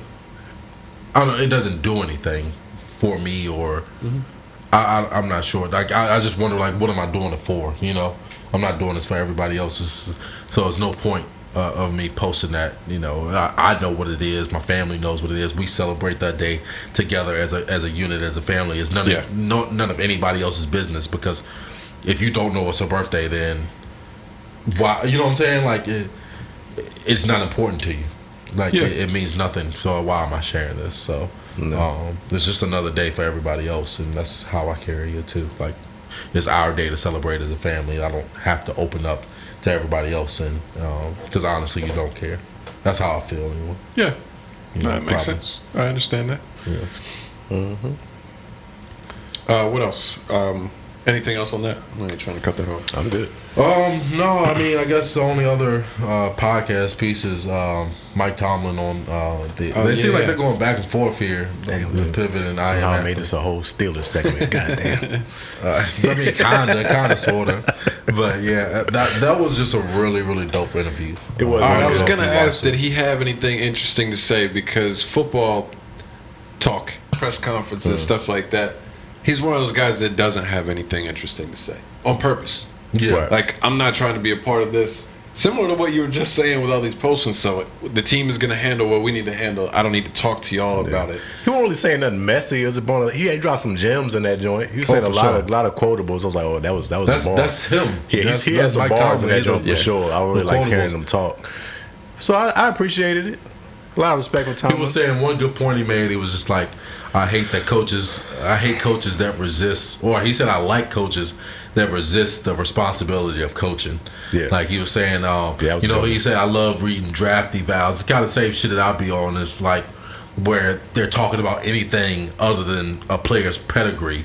It's like, in the draft eval, they'll say some shit like, he needs to do better with his route running or do better with his hand usage, and he's like, that's coaching. okay. It has nothing to do with the player necessarily. Like I see they're what not you mean. coached to do these things. So, or he's saying like, We can fix that. One big point he was saying is like, I guess when you putting it on the player when your teaching is lacking or something like that. right, something your, like that. your teaching That is just means struggling. your teaching, He your was saying, coaching is lacking. If You can't help that everybody player. could learn, That's good. we would need less coaches. Exactly. If you could just hand a guy a playbook, Right. and say, hey, pick this up. Yeah. That's your job to make sure he picks it up. Exactly. Like that's the coach's duty, and that's how I feel about coaching as well too. It's like, stop always looking for an excuse Not for taking something. responsibility for what your job is. This is your job. Yeah, This is your that's piece good. of it. I like that. So yeah, he dropped a lot of gems, kind of along those lines, and how much respect he have, like the players, like it's a player's game and stuff like that. We help these guys out, and in turn, we eat. Is his mentality to it. So yeah, I thought it's a good interview. It goes a little bit longer than the normal Pivot podcast do. It's about an hour and a half or something like that. Yeah, it's a pretty good interview. Yeah, Ain't good gonna shit lie. from Mike Tomlin, Coach T. So, but that's all. That's really the only take I have from that. Nice. Yeah, definitely a good watch. Like I say, he drops a ton of gems in there. It's just a fun dude to listen talk. Another thing that he had brought up when he was talking about it, he was like, you know what? I'm impressed by the dude that's playing football that's 180 and 5'10", 5'9", that runs a 4.6. in the 40s. He's like, that dude is insane. Yeah, like, and it's kind of they is don't have because the tools. you're an average guy. Like, it's a bunch of You come here and make an impact on the field type shit. right. It's a bunch of Cooper Cups necessarily that's out there in the world just roaming around, Right. working in offices, across America. But this dude decided to come out here and play football with 295-pound behemoths. Yeah. Guys who don't even look like they're the same species necessarily. You be done out some wild words, behemoths. Seriously, It's a though. crazy word to use. Seriously, like this guy doesn't even look like he's made of the same stuff as you, and you out here playing this violent game with him. Like you're insane, right? It's impressive and dominating. It says more about like it's not about body types and shit. Like I always use the phrase like your height don't fight. Like people, it's an unmeasurable. Like I guess Chinese people call it, or I guess in the Asian culture in general, I guess we call it your chi, like your inner energy. Like people can never measure that type of thing. Like and that shit is very real to me. Like what's inside of a person, like the fight inside of the dog type thing. That phrase that you've heard The before. heart, the it factor. Yeah, right. I mean, it's just something that can't be measured, but we have to know, or we've seen over the course of time, it's a very real thing. So I think that's pretty cool to acknowledge that, or when you see it, you must acknowledge that. Yeah, that's a fact. Yeah. But yeah, that was my takeaway from that. Sure was a good listen. They always man, are. You gotta check it out. Probably won't. But I believe you. Yeah. It was a good interview for sure. Other NFL news is just Deshaun Watson settling his cases up. 20 of the 24, he said, are settled. I didn't make much of this. I thought that was already the case or in the works. I don't know. I mean, I don't think it was in the works. This is something that just recently developed. I think he tried to settle some before, but they had turned it down. That was a while ago, like some months ago. But I feel like it's one of them things that, what do we expect to happen? Right. Yeah, I don't This care a about the settlement Deshaun has to Watson come. news until we find out the suspension. Well, I mean, this leads towards it. This is another step in that Hopefully. path. I don't know what they're waiting for. I have no clue what the I NFL don't is think waiting him settling those cases. changes anything. Yeah, just make the ruling. Yeah, it Make feel like the it has been a little bit of a hold up. It's like, what are y'all like? What are we doing? Are y'all debating not suspending them, or what are we doing? Like, Well, I think it's steps that the league has to go through. They don't necessarily make the suspension. It's don't they have like an arbitrator? Arbitration. Yeah, but get that started. Like, I mean, like, it I is. don't It's understand. under the way, but I think it's like it has to go through the NFLPA and stuff. They have like certain negotiations that come out, and they said that they had a recent negotiation with the NFLPA, the NFL, and some of Deshaun Watson's advisors that failed. I guess they were trying to negotiate the suspension for him, but the league's like, no, we're still looking this over. We're gonna do what we're gonna do pretty much when the time is ready. So I mean, I expect at this point a full year suspension. Sounded we'll more see. like that. That's what it The sounded more like. out here. Yeah, maybe so. overall. Still think he might play this season. We'll see. But yeah, Trade rumors out here. Right before the draft day, there was a bunch of trade rumors circulating. A lot of trades that actually happened. Craziness. I didn't see any trade. What like good trades or notable trades that Jeremy Grant went to Portland. Christian Wood went to Dallas. That was a couple weeks ago. Christian Wood went to Dallas. I just see everybody talking about this Kyrie And shit. then Kyrie. I was leading up to that. But Yeah, I just see a everybody lot of talking trade about women this because he Kyrie hasn't shit. signed his extension. So Nets is working with him to figure out what he's going to do. And they said because of that, they don't know what KD would do if Kyrie decides he wants to leave. Or if they end up trading him. I don't personally It's like a buy mix that, up. but then there's no way to. Not like I have any information. I just don't believe that. You don't believe what? I don't believe that there's really any chance that KD leaves. Not based on Kyrie. I don't. Well, it depends. I think he Then go on where? he did his podcast. He can go wherever he want. Podcast. I mean, yeah, but normally it's like a destination you can kind of envision in your head. Of course, you can go anywhere. We all know that, but where is he going? I mean, they had a list of teams. Lakers. Any Kyrie. team You're that's talking I'm about talking Kyrie? KD. Yeah. KD. Oh, same. They're kind of like the same teams. Like teams that are worthy of winning the championship. I don't think anybody or everybody wants Kyrie either. I mean, everybody wants KD, but I don't think everybody wants Kyrie.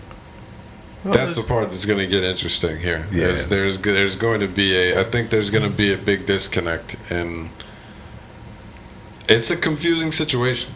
Yeah. If you just look at his talent, he's worthy of the max that he wants to get, and should be able to get that from anybody. The teams that Kyrie said he's interested in, which doesn't matter to the team because they still got to work it out. The Lakers, Knicks, Clippers, Heat, Mavs, and Sixers. I can see him play for any of those teams. Except for maybe the Mavs because they got Luka, but he probably would. Anybody else, I think he could fit any of those teams. He probably would be good with the Sixers. You would assume he's a great player. He'd be good anywhere. It's just this is where the realization of all the shit over the past couple of years comes into play.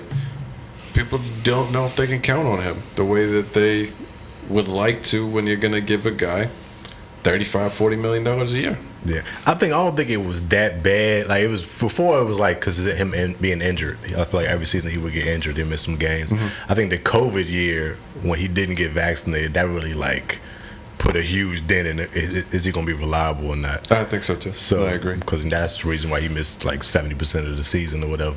Yeah, but I don't think that would be such a issue in the future because I mean, who knows? I don't think we'll have another pandemic type of situation again.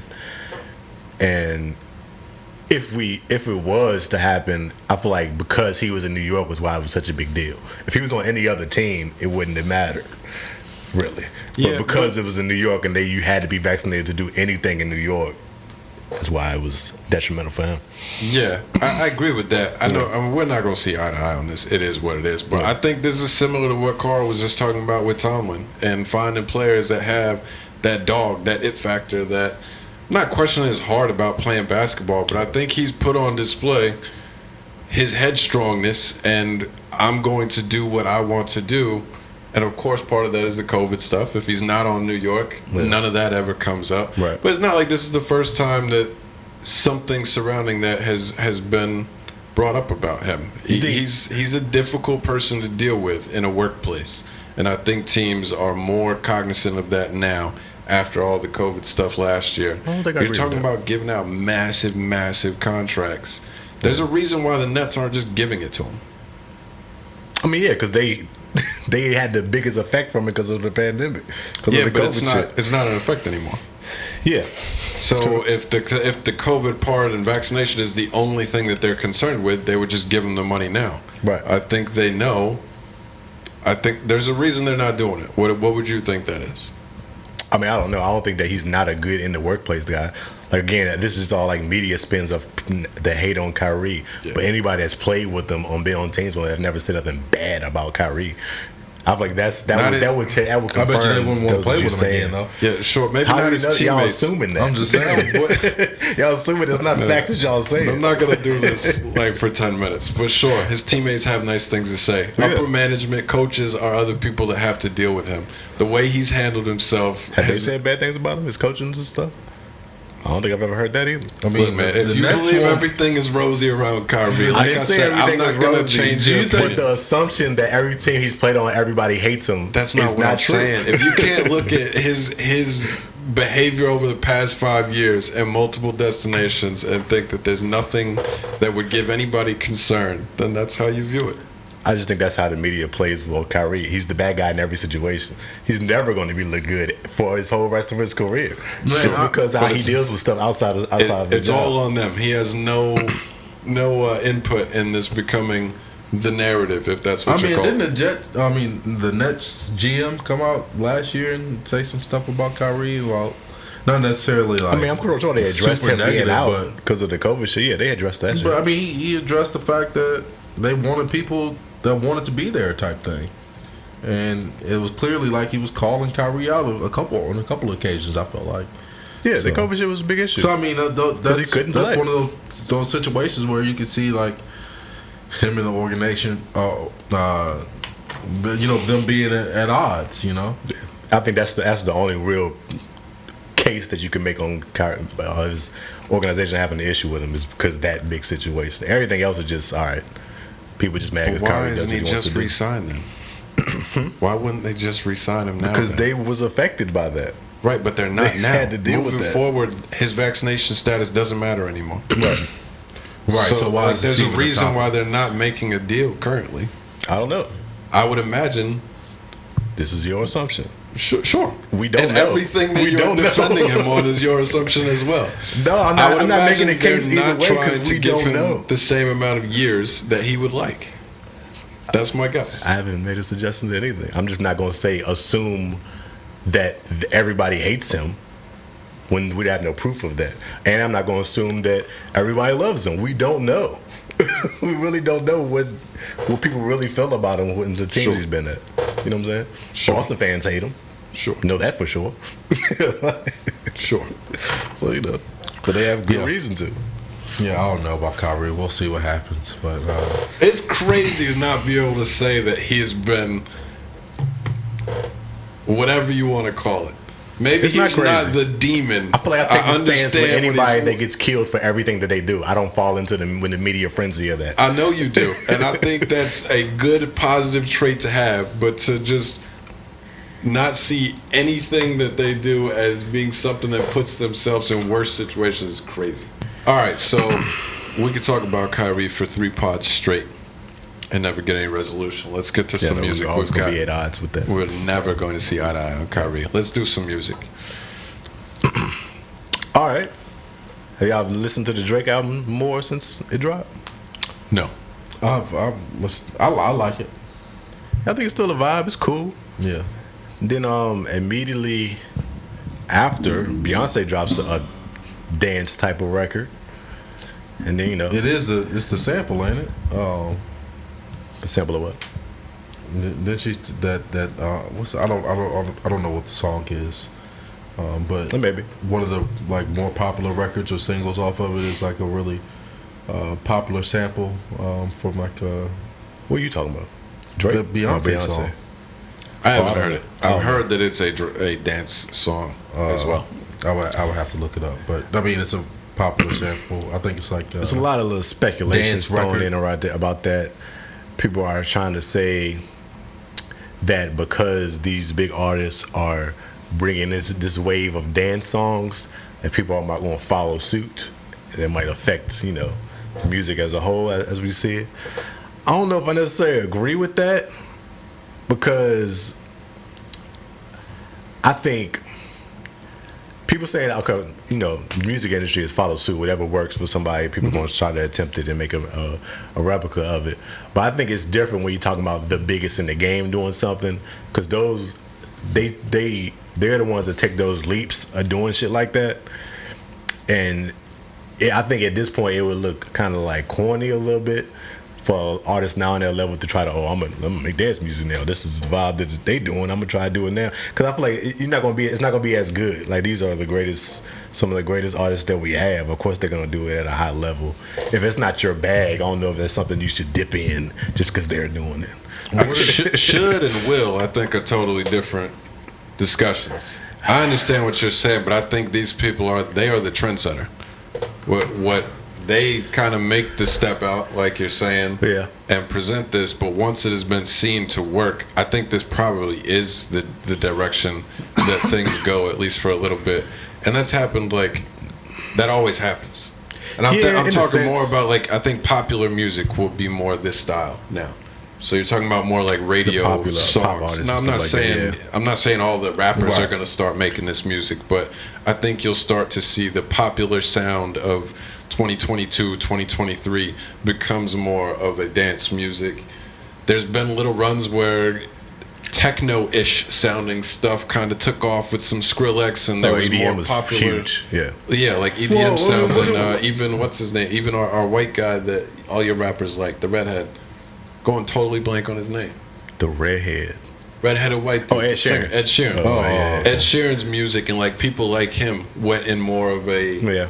EDM direction for a little bit of time, because that was kind of the But popular sound. I feel like we've had it's just a different wave now. But we've had waves of dance music before, like the reggae shit.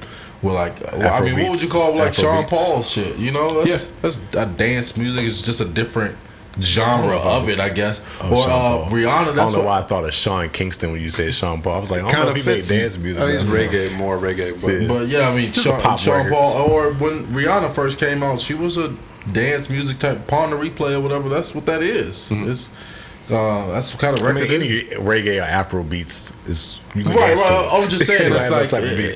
yeah, it's evolving into something like, I guess, something different. But them pop artists making dance music isn't new, a new concept in general. That's all I'm saying. But I guess I'm thinking of it like with drill music. Like drill music has become so prevalent that everybody has a drill song on their albums now, or attempting to make a drill record with a drill artist or whatever. And I think that's is easier to do that. Like you can step into that lane as a rapper and make you a drill record, and it's cool. But I don't think it's easy to make a dance album. Of you making like upbeat dance records and just stepping in that lane, if that's not been your lane. No, I don't think so. I just think Because drill, you're still rapping. Like you can still rap. You just rapping on a you can different type of still beat. rap on that kind of beat too, though. Like it's just a beat. It's whatever you want to do with it at that I point. don't see people catching them pockets on them Drake beats like that. Bro, Sticky is a rap song though. At the same time, as much like techno and stuff, other rappers can hop on that and rap on a beat like that. I don't think Stick is a rap song. I think he rapped on it. That's not a typical rap beat. No, but that's what, it's just a beat. What is a tip? That's what I'm saying. Like as an artist, you gotta have this kind of flexibility anyway to jump on anything. Like and just make it your own. It's not like you gotta necessarily switch up your entire flow to be able to rap on one. It's just a beat at the same time, and it's one of those things that's like it's one of the easiest beat because it does all the rhythm for you. You just got to go in there and rap. So I feel like it's an easier task to rap on one of those type of beats than especially some of those European drill type beats, like where you gotta come up with some kind of different unorthodox flow to like make the marriage work. On these beats, you just go in there and fucking rap. The shit's fucking going. I definitely don't think it's easier to make a dance song than to rap on drill beats. It's very easy. Everybody's done a drill song. You know what I'm saying? To make it sound good, I feel like it's easier. That's what I'm saying. Like the beats already sound good. Like it's gonna get people moving. I don't have to necessarily go. That's how I here feel and about kill you drill. I with feel the like any flow. drill record, you're gonna start bobbing. It's like if you like drill, the beats are If pretty you similar. like it, I think everybody likes Pretty the- similar. But I mean, it's of the it. same idea though. Once that popped off, people that don't do that kind of music suddenly had a Fabio on the album. Suddenly would have other. They're not doing a whole album like that, maybe, but they're starting to use. They know that's the popular sound. I think that's what happens now. I think that becomes a.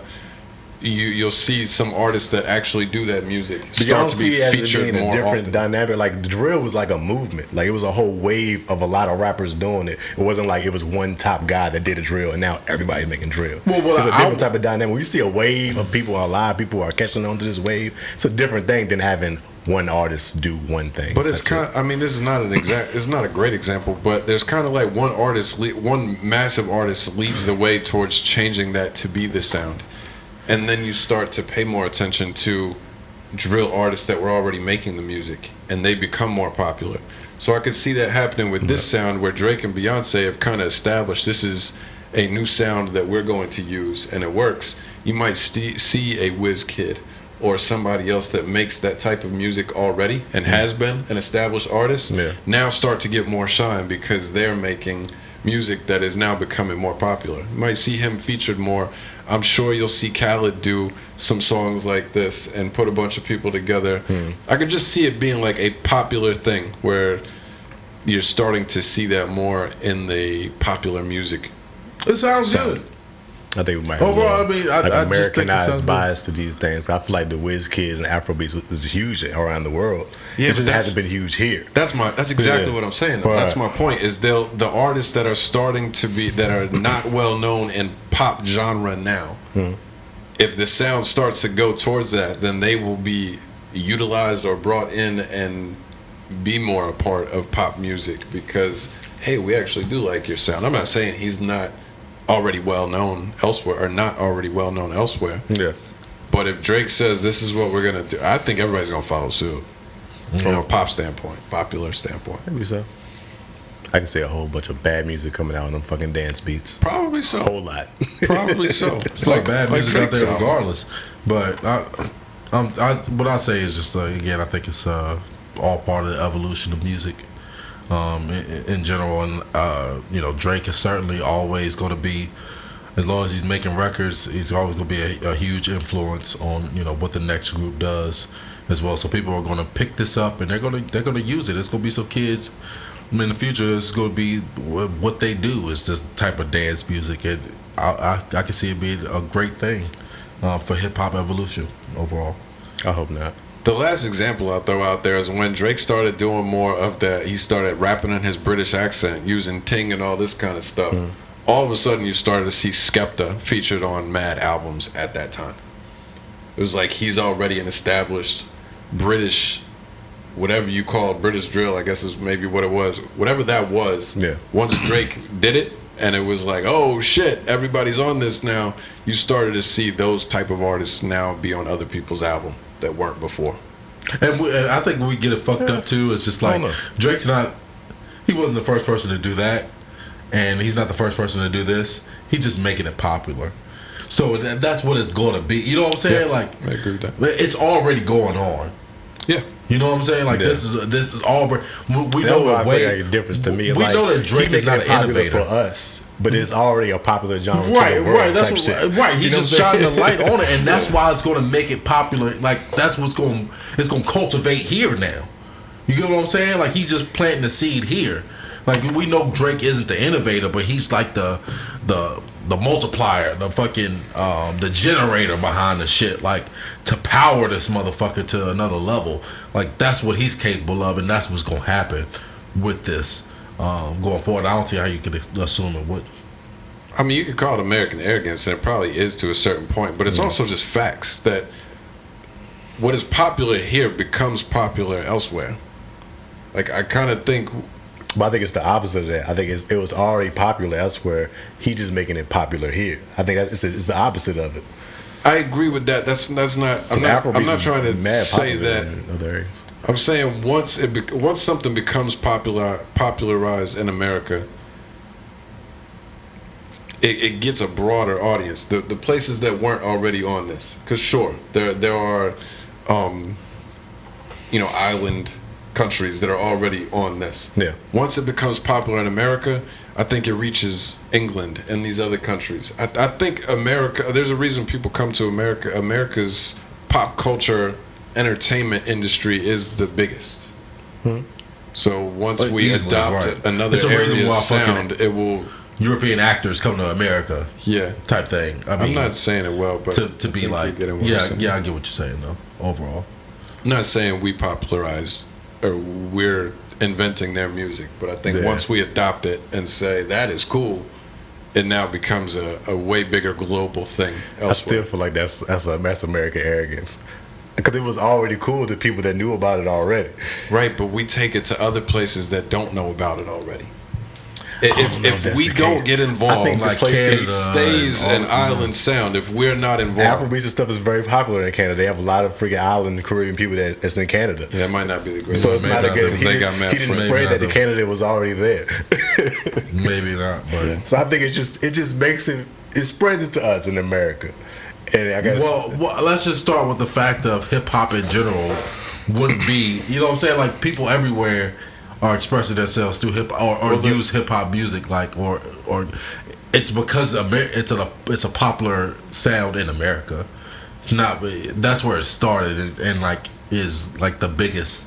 yeah, So, we got hip hop. I'm I'm just talking about saying, every other thing that we talk about. Step out even to. other musical or popular genres and stuff like these people are not just American stars. Drake is an international star. He sets the example for music everywhere. That's all. That's I think the point that Andrew is making with it is just like. I guess I don't agree with that. well, that's like I mean, like I feel like we're. Like I'm not trying to Africa, say- Wizkid is bigger than Drake. You know what I'm saying? Like I can't comment on that. I don't know. But like I don't know. Exactly, the 'cause we in Billboard chart, America. the Billboard. Yeah, but this is a Kyrie thing. You don't know that. What? I do though. I know about Wizkid. But you don't know that he's bigger than Drake in Africa. There's no way you can know for a that. fact, I believe he is. For a fact, You cannot say for a fact, I believe. For a fact, I know he is. For a fact, I know he is. There you go. How do you know that? Yeah, right. Because he was a big artist before Drake did a song with him. Or did Afro beats. He was. That doesn't mean the reason that Drake Drake is did it because he smaller was than- big over there. Like That's not. You're not I'm arguing arguing with about it.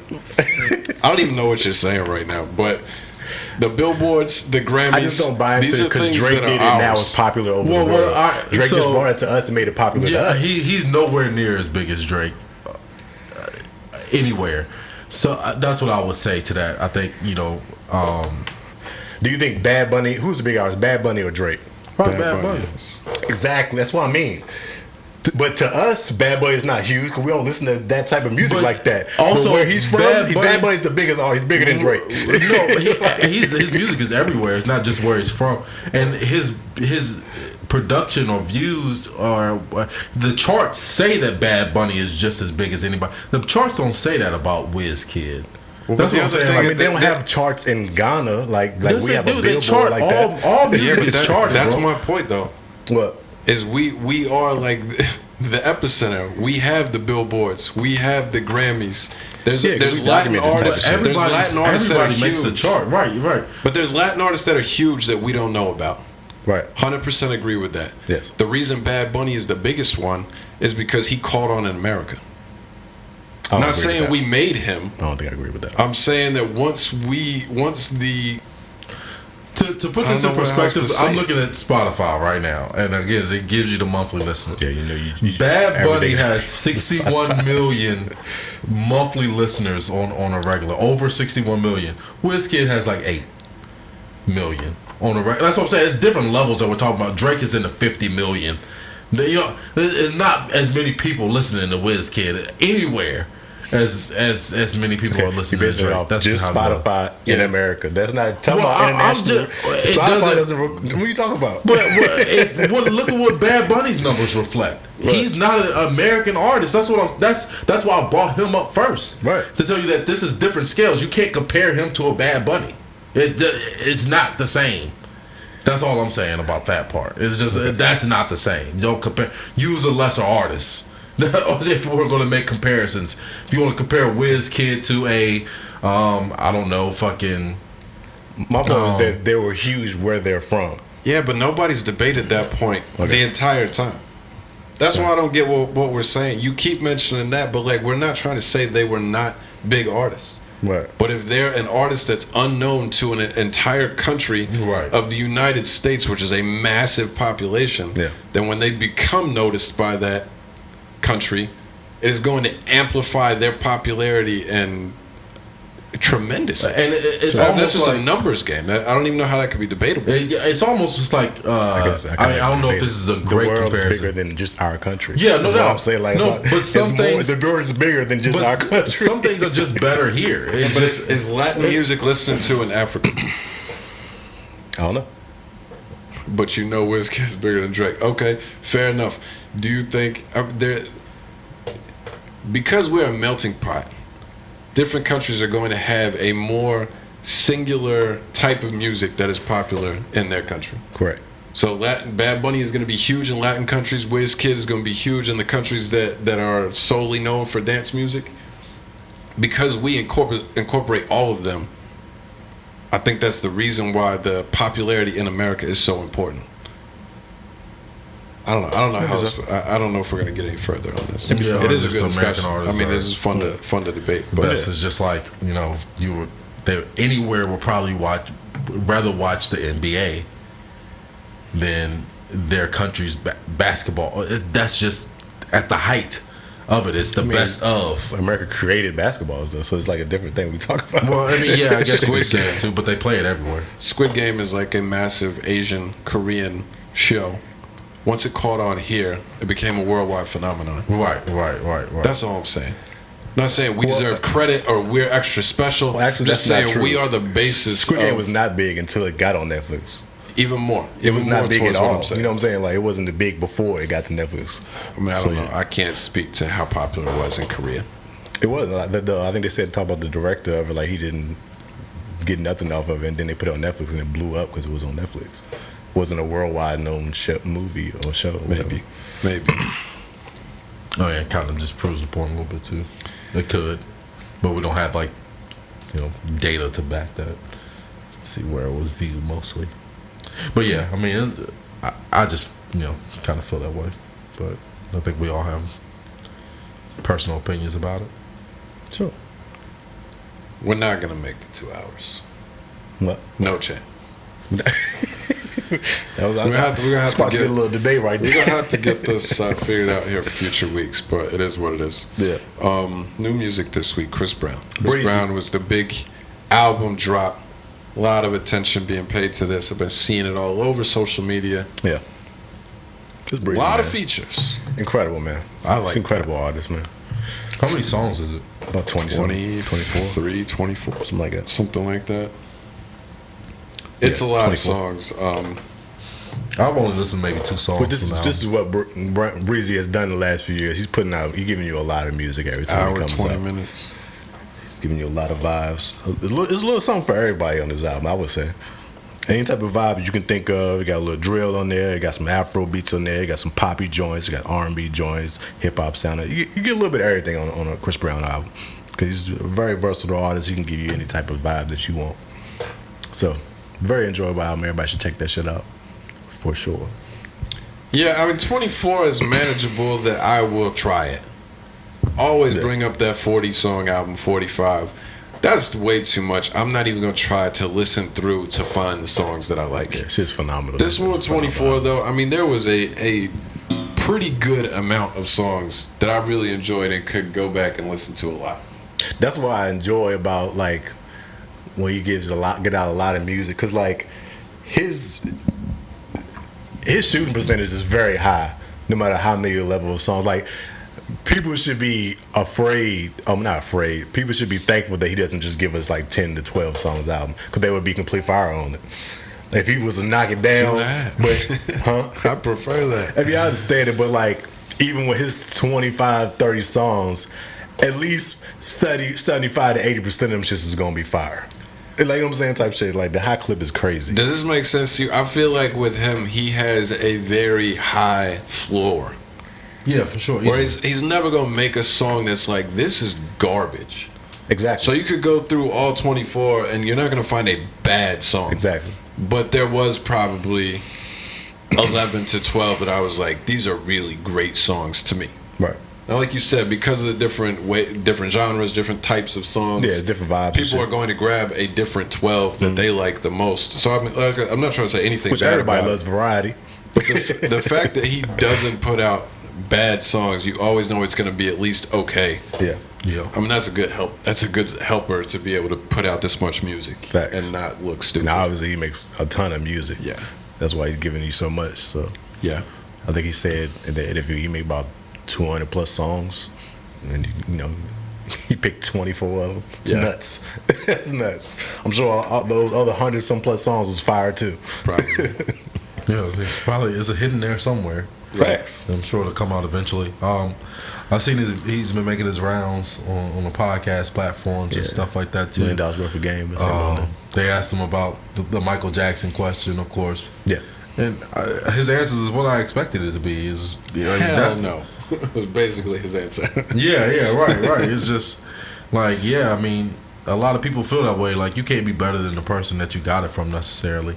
I know that some people feel like they surpass their master, but I feel like that comes from a place of resentment sometimes. And if they like had an actual like bond with that person, or if they didn't, like they met that person and they were an asshole, then they might feel that way at some point, like a Young Thug Wayne type thing.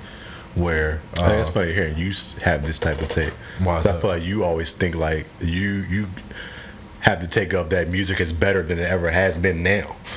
Yeah, So, I mean, I don't, obviously I would think you would believe that shit is better now than it was back then. Music as a whole, but that doesn't mean an artist is necessarily better, or somebody can sing better than the person from the past. The music.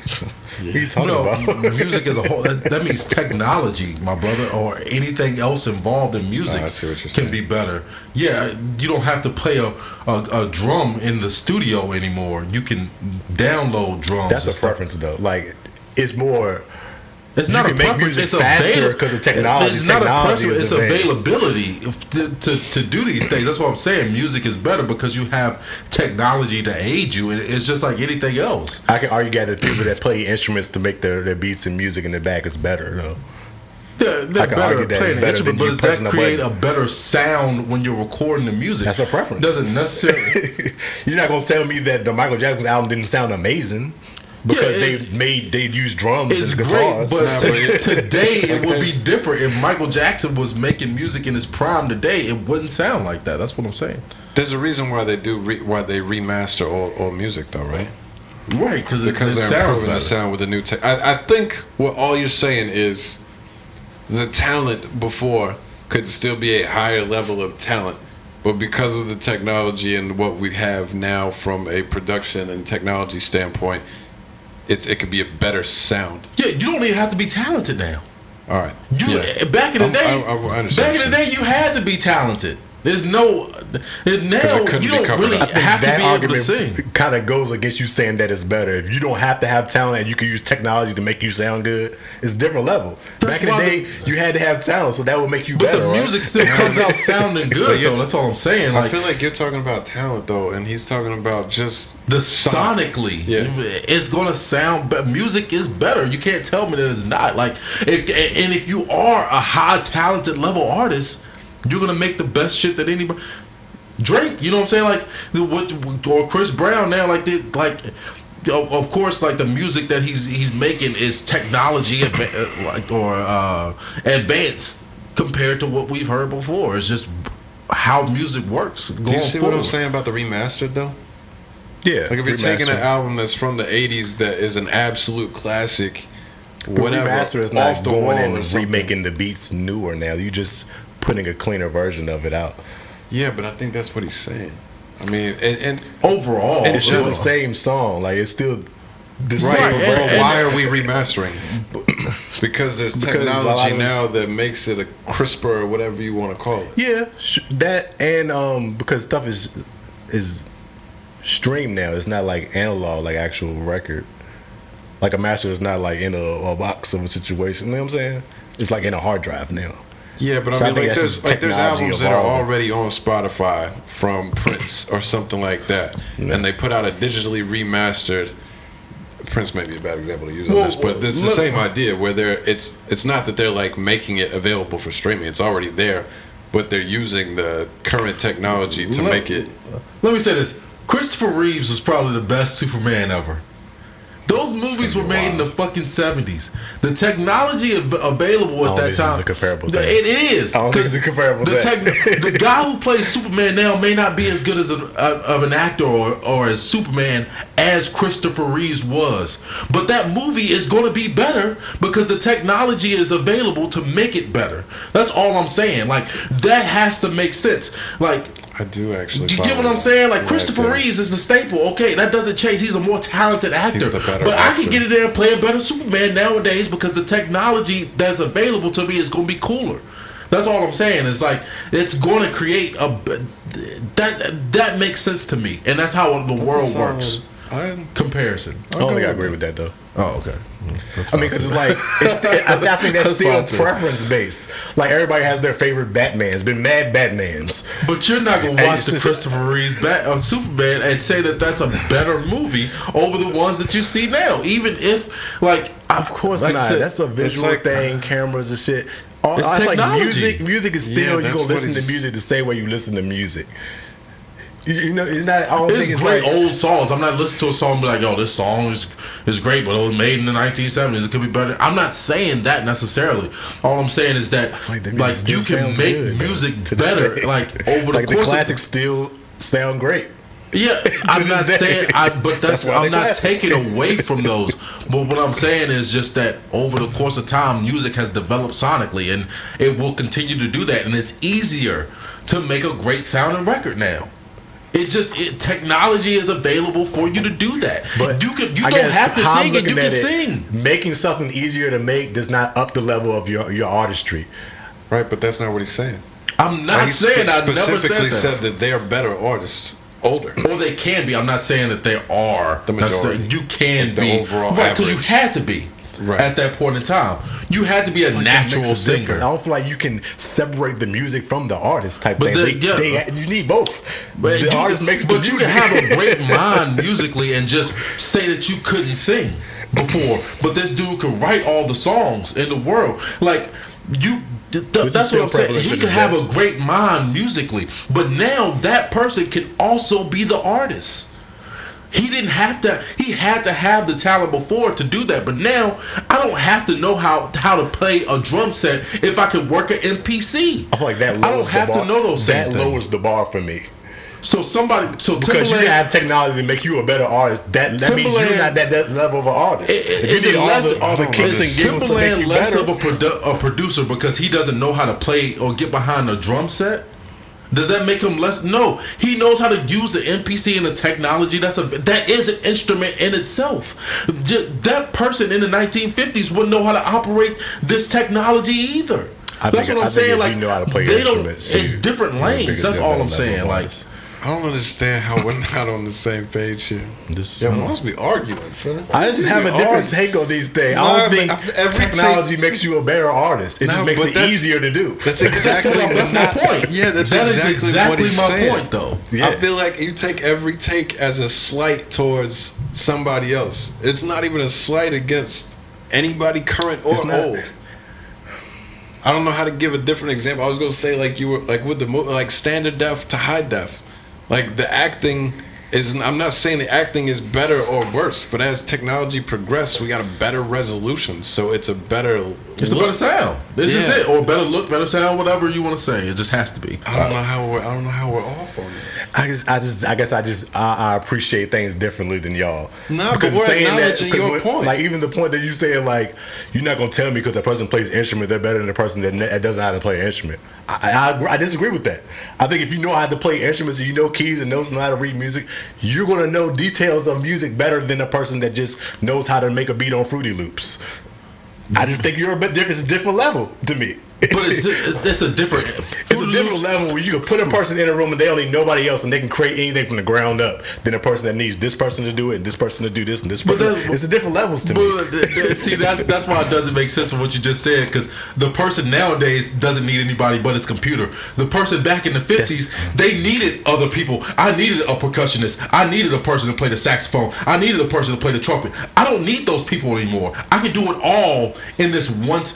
I can be a one-man band literally nowadays. Like that's what I'm saying. Like that's what technology. I don't have to have a group of 5 people. I don't have to have a group of singers. I can go in there and make layers and change my voice to pitches and all of this type of. That's not better than me. But I'm not saying it makes you better, but the technology makes it easier and it makes it for a better listen. That's all I'm saying. It's better overall. I hear you. I get you. You can make more. You can make good music consistently, even if you're not a talented person. You can. That's what it's capable. Like at least from like I think you have to be talented to make beats at any level. But to go on and sing with auto-tune, you don't have to be a talented singer. You might have to be talented musically or capable musically at a certain extent, but you don't have to be a talented, and we know that. It changes the level for me. Like we didn't get to this, but the freaking verses the other night. There's bad singers. They were singing their songs live. Everybody but one sounded horrible singing live. But that was without. But they sound amazing on their records because technology allows them to sound singer. But when you perform live, it shows your level a little bit when you sound horrible performing live. Right, because they're not a great artist. They're not great artists. That's what they've made a fantastic, great music. All of them have hits. All of them have great music. That's exactly because the music can be better. Have good music. So if you do take an artist with supreme talent and put them on these, when you see him in that set, it changes everything for me. What? If you can't get on the stage and give you a mic and you don't sound as amazing as you're supposed to sound, then you're leading on the technology and not your talent. That's fine, though. But that's what's available. But we agree 100% with that. Right. I'm not disagreeing. So what are we arguing there? I don't know what you're arguing. You're refusing to acknowledge that technology has gotten better. I don't understand why that would be an technology has gotten better, but you said that I don't think that makes the artist now better because technology is better. We agree with that, though. All right, we'll be talking about that's never been the point. Yeah, I'm not disagreeing with that point. Your versus point literally proved the point that he was trying to make, which is different than what you're saying. but it proved the fact that you could take, whether it's a bad artist or a good artist, if you record off of the equipment from the 60s and the 70s and record that exact same person on the equipment from today, the music will sound better from today's. That's all I'm saying. That was the only point. Yeah, that's it. Okay. That's all I'm saying. This microphone is better than probably what they were recording on back in the day. That's it. Listen, you can do the shit at your house now. How did this get started? We were talking about Chris Brown. How did it get to this? Oh, Michael Jackson and Chris Brown. That's right. That's what it was. That's right. Michael Jackson and Chris Brown. But yeah, I mean, hey, I'm just excited to continue to watch music evolve, man. I really am a junkie for that shit, honestly. Just like the growth of it. I like to watch it. Overall. Sure. I continue to move more and more away from music. I still love it, but I'm less interested in it now. I don't know if it's just a phase that I'm starting to find what. myself be that too, because I'm personally, I like to listen to everything. I like it. You know, I've always been the guy to give everything a shot. Right. I'm less and less of doing that in America, because now I'm like getting to the point I'm just hearing a whole bunch of trash shit that I don't like. Yeah. There's just a whole bunch of shit out there. But yours is like, I feel like mine is just more of a preference for me right now. When I'm at work all day during the day, I'm watching different podcasts the entire day. Right. Like, I'm not even putting music on as much as I used to. It's not that I don't enjoy music. When I listen to it, I'm like, oh, this is fun. I like it still.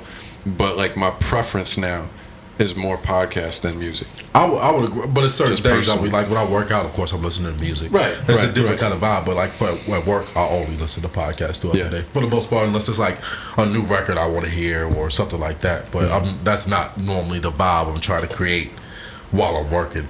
Yeah. Is listening to music and stuff. So yeah, I just feel like it depends on what you're doing. I mean, I like that we've been talking more about podcast stuff though on here, like other podcasts that we watch, because that is more what I'm listening to. I honestly can't even contribute that much to music talks right now, because I'm not listening to stuff. That's the when it talk drops. shows now. Yeah, by far. That's Fully TV. taken over. That's media. media. It really is what TV is. Everybody's going on their media runs to podcasts. Yeah, right. That's what it is. That's Right. TV now. Yeah. So that's how you promote whatever. That's why all brands and stuff like that reach out to these top podcasts and stuff to promote their stuff. Like, it's the future of a lot. So Well, they were kind of talking about that on Flagrant on one of the episodes. That's right. The fact that With Steve-O, I the think. biggest YouTubers and podcast people and stuff Are are the now stars. making more money than like your A-list movie star, and it's just kind of wild. I don't have a point to that. It's just crazy that we've been enjoying podcasts and stuff for a while. I think the three of us have, but it just continues to get bigger and bigger and bigger. To where I don't know Just where it control goes thing. moving forward. You're able to cultivate your own audience instead of having a freaking NBC or something bring you into their audience. Yeah. It's a different thing. I wonder how movies. that's why you can't be stopped if you do have a podcast or whatever that's generating some traction or whatever. Like, it's nothing that can really They gonna fuck with you regardless. stop you. Yeah. I wonder how movies and stuff, what they try to do moving forward to combat it, to fight back. Who knows? It's gonna be tough though. I feel like they're, I can only speak from my perspective, but I feel like they're losing their grasp quickly. Yeah. You watch a good movie, we still enjoy it. Yeah. But if more and I'm more rarely even people are watch like, movies I now. end up watching these three podcasts before I turn on Netflix to catch the new movie or shows. Yeah. I don't know. I don't I know don't what think you do. shows are bigger than movies now. They I don't know kinda about are. bigger, but I think people will watch a series Yeah. before they watch a 2-hour movie. No, I or agree with something. that too. I agree with that. I mean, it gives you more time. At least I know I do. You can put together a better story Yeah. Right. with 10 hours worth of episodes than you can try to fit it all in a 2-hour movie. Yeah. That's true. So I feel like the quality is better at this point. Yeah. I Say don't know. that. Just interesting. I don't particularly care. As long as I have something that I enjoy, I don't care if it's a podcast or a movie or whatever, but Facts. I'm curious what they end up doing to try to not lose their position. Put movies on YouTube. I mean, Probably something like that. Yeah. the move is going to probably Yeah, YouTube definitely. creating its own movies and shit like that. Definitely have to be the move. Yeah. Anything else music related? The Chris Brown. Were there any particular songs that you really loved or didn't care for as much? That I love that joint with Bryson Tiller. By the way, I think Bryson Tiller's season is loading up right now. Yeah, he's been on a few records where he's kind of going crazy a little bit. I think he might be getting the album from. I really fuck with Bryson Tiller. He been like away doing whatever he been doing for a while now, and I feel like people kind of like shunned him, not shunned him, but like was not fucking with him because he wasn't putting out music at a high clip or whatever. But I think the talent is always there. Whenever he comes back around and gets a feature or something, he's like, oh yeah, Tiller's still that. So I love that record. Love the joint with 5 Year, of course. Cab, Catch a Body is a dope record. The one joint I was disappointed in is probably that ESTG joint. The joint with ESTG is a song called. It was like, ESTG, he's talking street shit, but this is like a girl type of record. So I feel like his verse was like, I don't want to hear ESTG talk about trying to hook up with this chick and eat that joint tonight or something. It's like, what are you talking about, ESTG? You rap about bricks. You need to drop some 40-time bars or some. It was just an odd feature. Combine related bars. Oh, he's the football player. Yeah. I'm like, what is this about? Yeah. I got you. About 20 yards shuttle. Throw that in the keep those bars to yourself. I don't need that either. Let's talk about the truth with ESTG, but I could have did without that verse. I didn't like that one either. I was disappointed with the Lil Baby and the Jack Harlow songs. Yeah, they weren't terrible, but both of them I was like, oh shit, my guys. Went to check them out, and both of those I was like, Jack Harlow's. I'm noticing the now. Lil Baby one I thought I liked less than the Jack Harlow one, honestly. People are like, I think people are just starting to just not like Jack for whatever reason, because I feel like he just, whatever he does, he's just getting hating it. I don't understand it. It's just weird to me. Hate to see it because he's finally blossoming in his career. Did you like the song though? It was cool. I'm like, I feel like he's gonna stay in this like I make vibey catching these little pocket flow raps, and that's not what made me get on start fucking with Jack. He changed his flow in like 7 songs. Yeah, it's like you're staying in this pocket now of the same flow, the little mellow, which he's always had like a mellow voice or whatever. But this super like earlier, chill. He used to get in his bag a little more. He used to dip into a lot of different type of sounds. Now he's staying in this pocket. This is not my favorite pocket of him, and I feel like he's just gonna stay here in that. So yeah, it kind of seems that way. It kind of seems that way. But it is what it is. I really like the Roth really carved a lane for this dude. That's terrible. Yeah, that's terrible. That's a terrible. It's a bit too much. Not Asher. That's terrible. Asher Roth really kind of opened his door up, didn't he? I don't know if I'm giving Asher that. Okay. He had one song that people know. All right, never mind. Nah, took it too far. Yeah, way too far. But, yeah, I mean, it was a good album though. Through and through, it was a good album.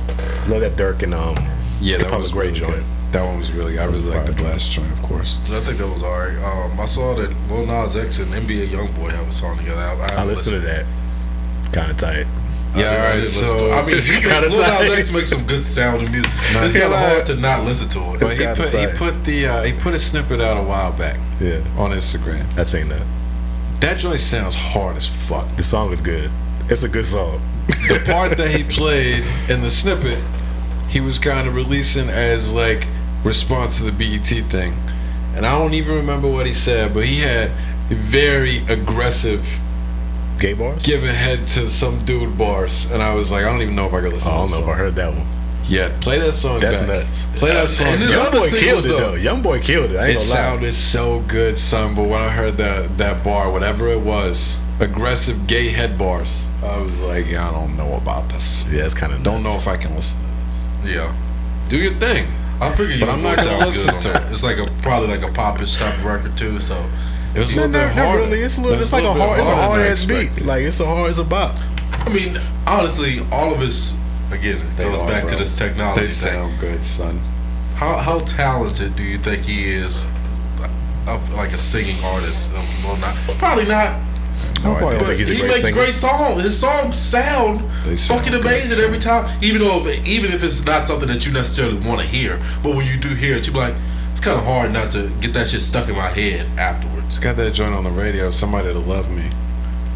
And that song is the whole song is talking about trying to find a boy that he can, whatever. But you don't want to listen to it, but it's song hard to is say that this It doesn't sounds sound so good. It really does. You know, He does make good music, man. He really does. I wish I could take it more if he was just being himself. And I feel like that song I just referenced, that Somebody to Love, was more like legitimately Lil Nas X as a person. I don't. If he wants to talk about his gay relationship, like, of course that's going to be part of what's in his music. If that's the type of relationship he has, that is what it is. But when it's like a troll where he's like trying to be as nasty as possible in response to BET like not having him on, and he's like, oh, they didn't want a homosexual artist, blah blah blah, then I'm like, I'm not listening to you try to be extra gay for attention. I get it. You know what I'm saying? I It's get gonna it. sound crazy, but if you're gay, you're gay. Sing about your relationship with your boyfriend, but don't be trying to be nasty, It's like listening to, just to get in people's face. I'm not listening to that. It's like listening to Meg and Nicki talk about taking dick. It is. It's the same way. I'm good It's on the that. exact same thing. the song. I'm not saying it's a bad song. Yeah. Honestly, there was a handful of Chris Brown songs that I didn't really care for because he just went like, he sounded like a sex addict on the half of He's his gonna album, get nasty bro. on every single On record. half of He's this getting album, nasty with he it. is getting nasty. And that's just not my music. It's not my music. Right. man. I'm not gonna be I listening don't to this care. every day. It's just not for me. I kinda When he like the did like nasty part. traditional R&B love a songs, little bit. Hey, But again, you know, some I like, people do. I like pussy. So, Yeah, some. Hey, come on, talk man. about it. I do too, but it's just not my music. Yeah, it's just certain things I don't want to hear all Just the not time. my music. Speaking of, Roddy 3-pack I thought was fucking terrible. Yeah. I think Roddy's done. I'm about to give up on him. Wow. And the reason is, I switched this real quick. One of those I heard songs. about one song. He has super aggressive like hook where he says something about "get on my dick," and it's just like It was one song he aggressive didn't with use it. auto, he was rapping. I might have not even It was heard a if it was the different. third song. It was different to hear Roddy not be like making melodies. I was like, oh, that's what he's about to do now. Bro, We like you for the melodies, dog. don't. I know he wasn't barred up before. We've had this discussion 100 times, but Yeah. the music doesn't sound good enough anymore for me to ignore the dumb shit that he says. It was It's called terrible. The Big Three. I listened I to hated the it. Real Talk song. I didn't think that was bad. The Real Talk was nice. That was produced by DJ Mustard. I think and that I was think good. again, I think we've said this multiple times. Let Mustard produce all your tracks. Yeah. Do music with Mustard. You're signed to him. You should have a complete album with all Mustard beats. Tap into your LA where you from and stop trying to sound like freaking Atlanta artists. You can tap into a whole culture where you from right there. And I don't think he does that enough or at all. Yeah, I just don't like his musical approach right now. I think he gotta get deeper in his bag and shit, or it's just in his life in I don't general. think there's a deep bag for him to get into. To be I'm honest. not I just sure feel he like can he either, gotta bro. get involved in more like personal. His rapping is just not good. No. He has to work on his craft, man. That's all it is. Like you found this pocket that was good, but like you have to continuously keep digging in there and not just staying in the same rut. Like you did this already. It's not impressive anymore. Did you feel that way because his debut was so great that you felt like he was going to push that to another level? Or at least keep it there. Yeah. At least at that point. But he's, if anything, And that regressed. may not be possible, man. I'm not even on the choral Maybe. progression thing. I'm completely fine with. I'm not saying he needs to match the box and stuff. Yeah. Don't get me wrong. Because I don't see his understand raps that album getting any was better crazy. ever. Yeah, that's he a has problem. to. And he's got one more sincere. strike from me, No, and it I'm can. done. He doesn't put enough effort into it. I think he is. I think this is his ceiling of No, rapping. he literally said he doesn't go like he doesn't write his raps. I think Well, that's that's a everybody. downfall for a lot Everybody of people. does that now. So Not we don't everybody. rap. I just go in the booth Not and do it. everybody. A lot of people write their raps and like that actually have something to say or want to have like cohesive thoughts. There's a lot of I think you're people talking about a that write particular their rap. crowd. I think most of these young rappers don't write anything. Lil Baby, all of them. I don't think none of them write. But even Lil Baby will give you some nuggets of like his personal life and stuff like that. Like a lot I of don't know rap, about a that. lot of Roddy is just literally just listening to Rap Cap the entire time, and it's not even like it's clever when he does it. So that's his problem. Like you gotta, if you're gonna do it like that, you gotta find a niche in it. Like you gotta be able to come up with like clever ways to say the same thing that everybody else is saying. That because right now you're just saying the same thing everybody else. You're not even finding your own Worse pocket than with it. everybody else. worse than every. Right, that's You're what I'm saying the saying. same things they're saying, but worse. Yeah, I want to say I think all of them be saying the same type of shit. They do. But you gotta find clever ways to Right. do it. That's all. That's.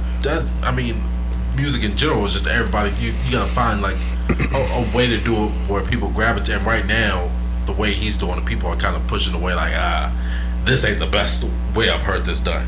One more chance. And that's it. One more chance, and then one more chance, and I'm not going to listen to everything Roddy puts out. I think Khaled said it best. I think he's just suffering from so much immediate success. When you have that much that much success on your It's on first, your mind, huh? on your first, yeah, we was just Think talking about about that Chris Breezy, you know, Brown album, yeah. They beat it up. You like his dance moves that much? He can dance, Oh, okay. but yeah, I like the dance moves. But I think when you've had so much success on your first come out album, it's hard to match that at all. You trying to like drive me in this situation? I don't know why you doing this. I mean, Why you doing this? Why you doing this? I'm just saying, bro. It's because we was on your ass for a few weeks. No, Hey, bro, yo. it was interesting choice of words. That's all I'm saying. But yeah, I mean, I agree with that. I think that's just what it is. Like he set the bar so high for himself on the first show out. It's like nothing will ever compare. It's hard to compare. It's hard to He bounce back from shouldn't try that. to, but like It's like the Fetty Wap shit. what he should try to do is get better at his craft, though, and that's not something that's evident. That's even an attempt right now for him. We just had this like You're the capable. talent of the artist is too easy to make music. We just had this You're conversation. capable of He's right, but you struggling can't like a lean on that. motherfucker right now. We're making this easy music. You can't lean on bad, that. son. You still have to perfect your craft, and he's not doing that. Again, Levels, man. Develop some more like metaphors or whatever, like or just get in your bag, try to write some more personal lyrics or whatever. Like you're not developing or within this craft right now. He's just kind of doing the same thing over and over again, trying to get different results. I don't think he's ever gonna meet those expectations. I think he is what he is. I got that Possibly. feeling. He is what he is. I'm starting to feel at this that point, is the case. possibly. But I think everybody has potential to grow. It's just if they do or not. It And makes he's not right now. it makes sense that you could have the big first album and the next album be a flop because you are trying to match or exceed or whatever. But like once it becomes repetitive, and not the music, but specifically when you've tried multiple projects or songs and they just keep being bad, at some point I'm really starting to question if you can do it. And that's more where I'm at. Yeah. One more Also, he don't album, put bro. out a lot of music either, so it's like Also makes it everything tough. that he does put out is like, oh, we expecting this to be the fire as Yep. fire because you've been holding out for the last 6 to 8 months Yep. on music. So yeah, it's a different. But it's I think it's just a hard spot to be in. Like when you've had that much success, you're not gonna put out music at that high of a clip no more because you're riding off this wave of this great debut album. So I think that might have hindered him a little bit. Maybe if that first album didn't have such great success, he might be able to maneuver a little bit differently. But you can't. Yeah. You can't. Yeah. Oh well. Yeah, for sure. Is what it is. Well, we gotta wrap this up here at some point. Any other music you want to mention? Yeah, we already do. Shout out to Lil TJ. Oh, that's right. I keep forgetting. Yeah, man. Did get shot. It's my guy. He was in critical condition, but they say he's stable now. I think. So I don't think he's woken up yet or something like that either. I think he's still in coma. I'm not sure. I don't know the details exactly. I just know he got shot multiple times in somewhere in New York, I think. Jersey. Jersey, yeah. So we'll see what happens, but hey. Which is sad. I dangerous think out they here. he had moved to like a little suburb in Jersey, so he was actually trying to move away from the bullshit, and the shit still rolled up on him. So it's like, damn, like he was really trying to move away from the bullshit in the Well, streets. apparently and they that's still where followed him. That's where all the rich niggas be though. Wherever he moved to, it's like it's still where all the niggas at. Right. Like just saying, or what it's known for apparently, and you don't really expect that to happen. You're just out here chilling. I think he was going to Chipotle, that's or what something I like that, read. and got robbed on the way out. So. Wasn't Or somebody attempted to be. wasn't somebody just shot at a music video of his like a week ago?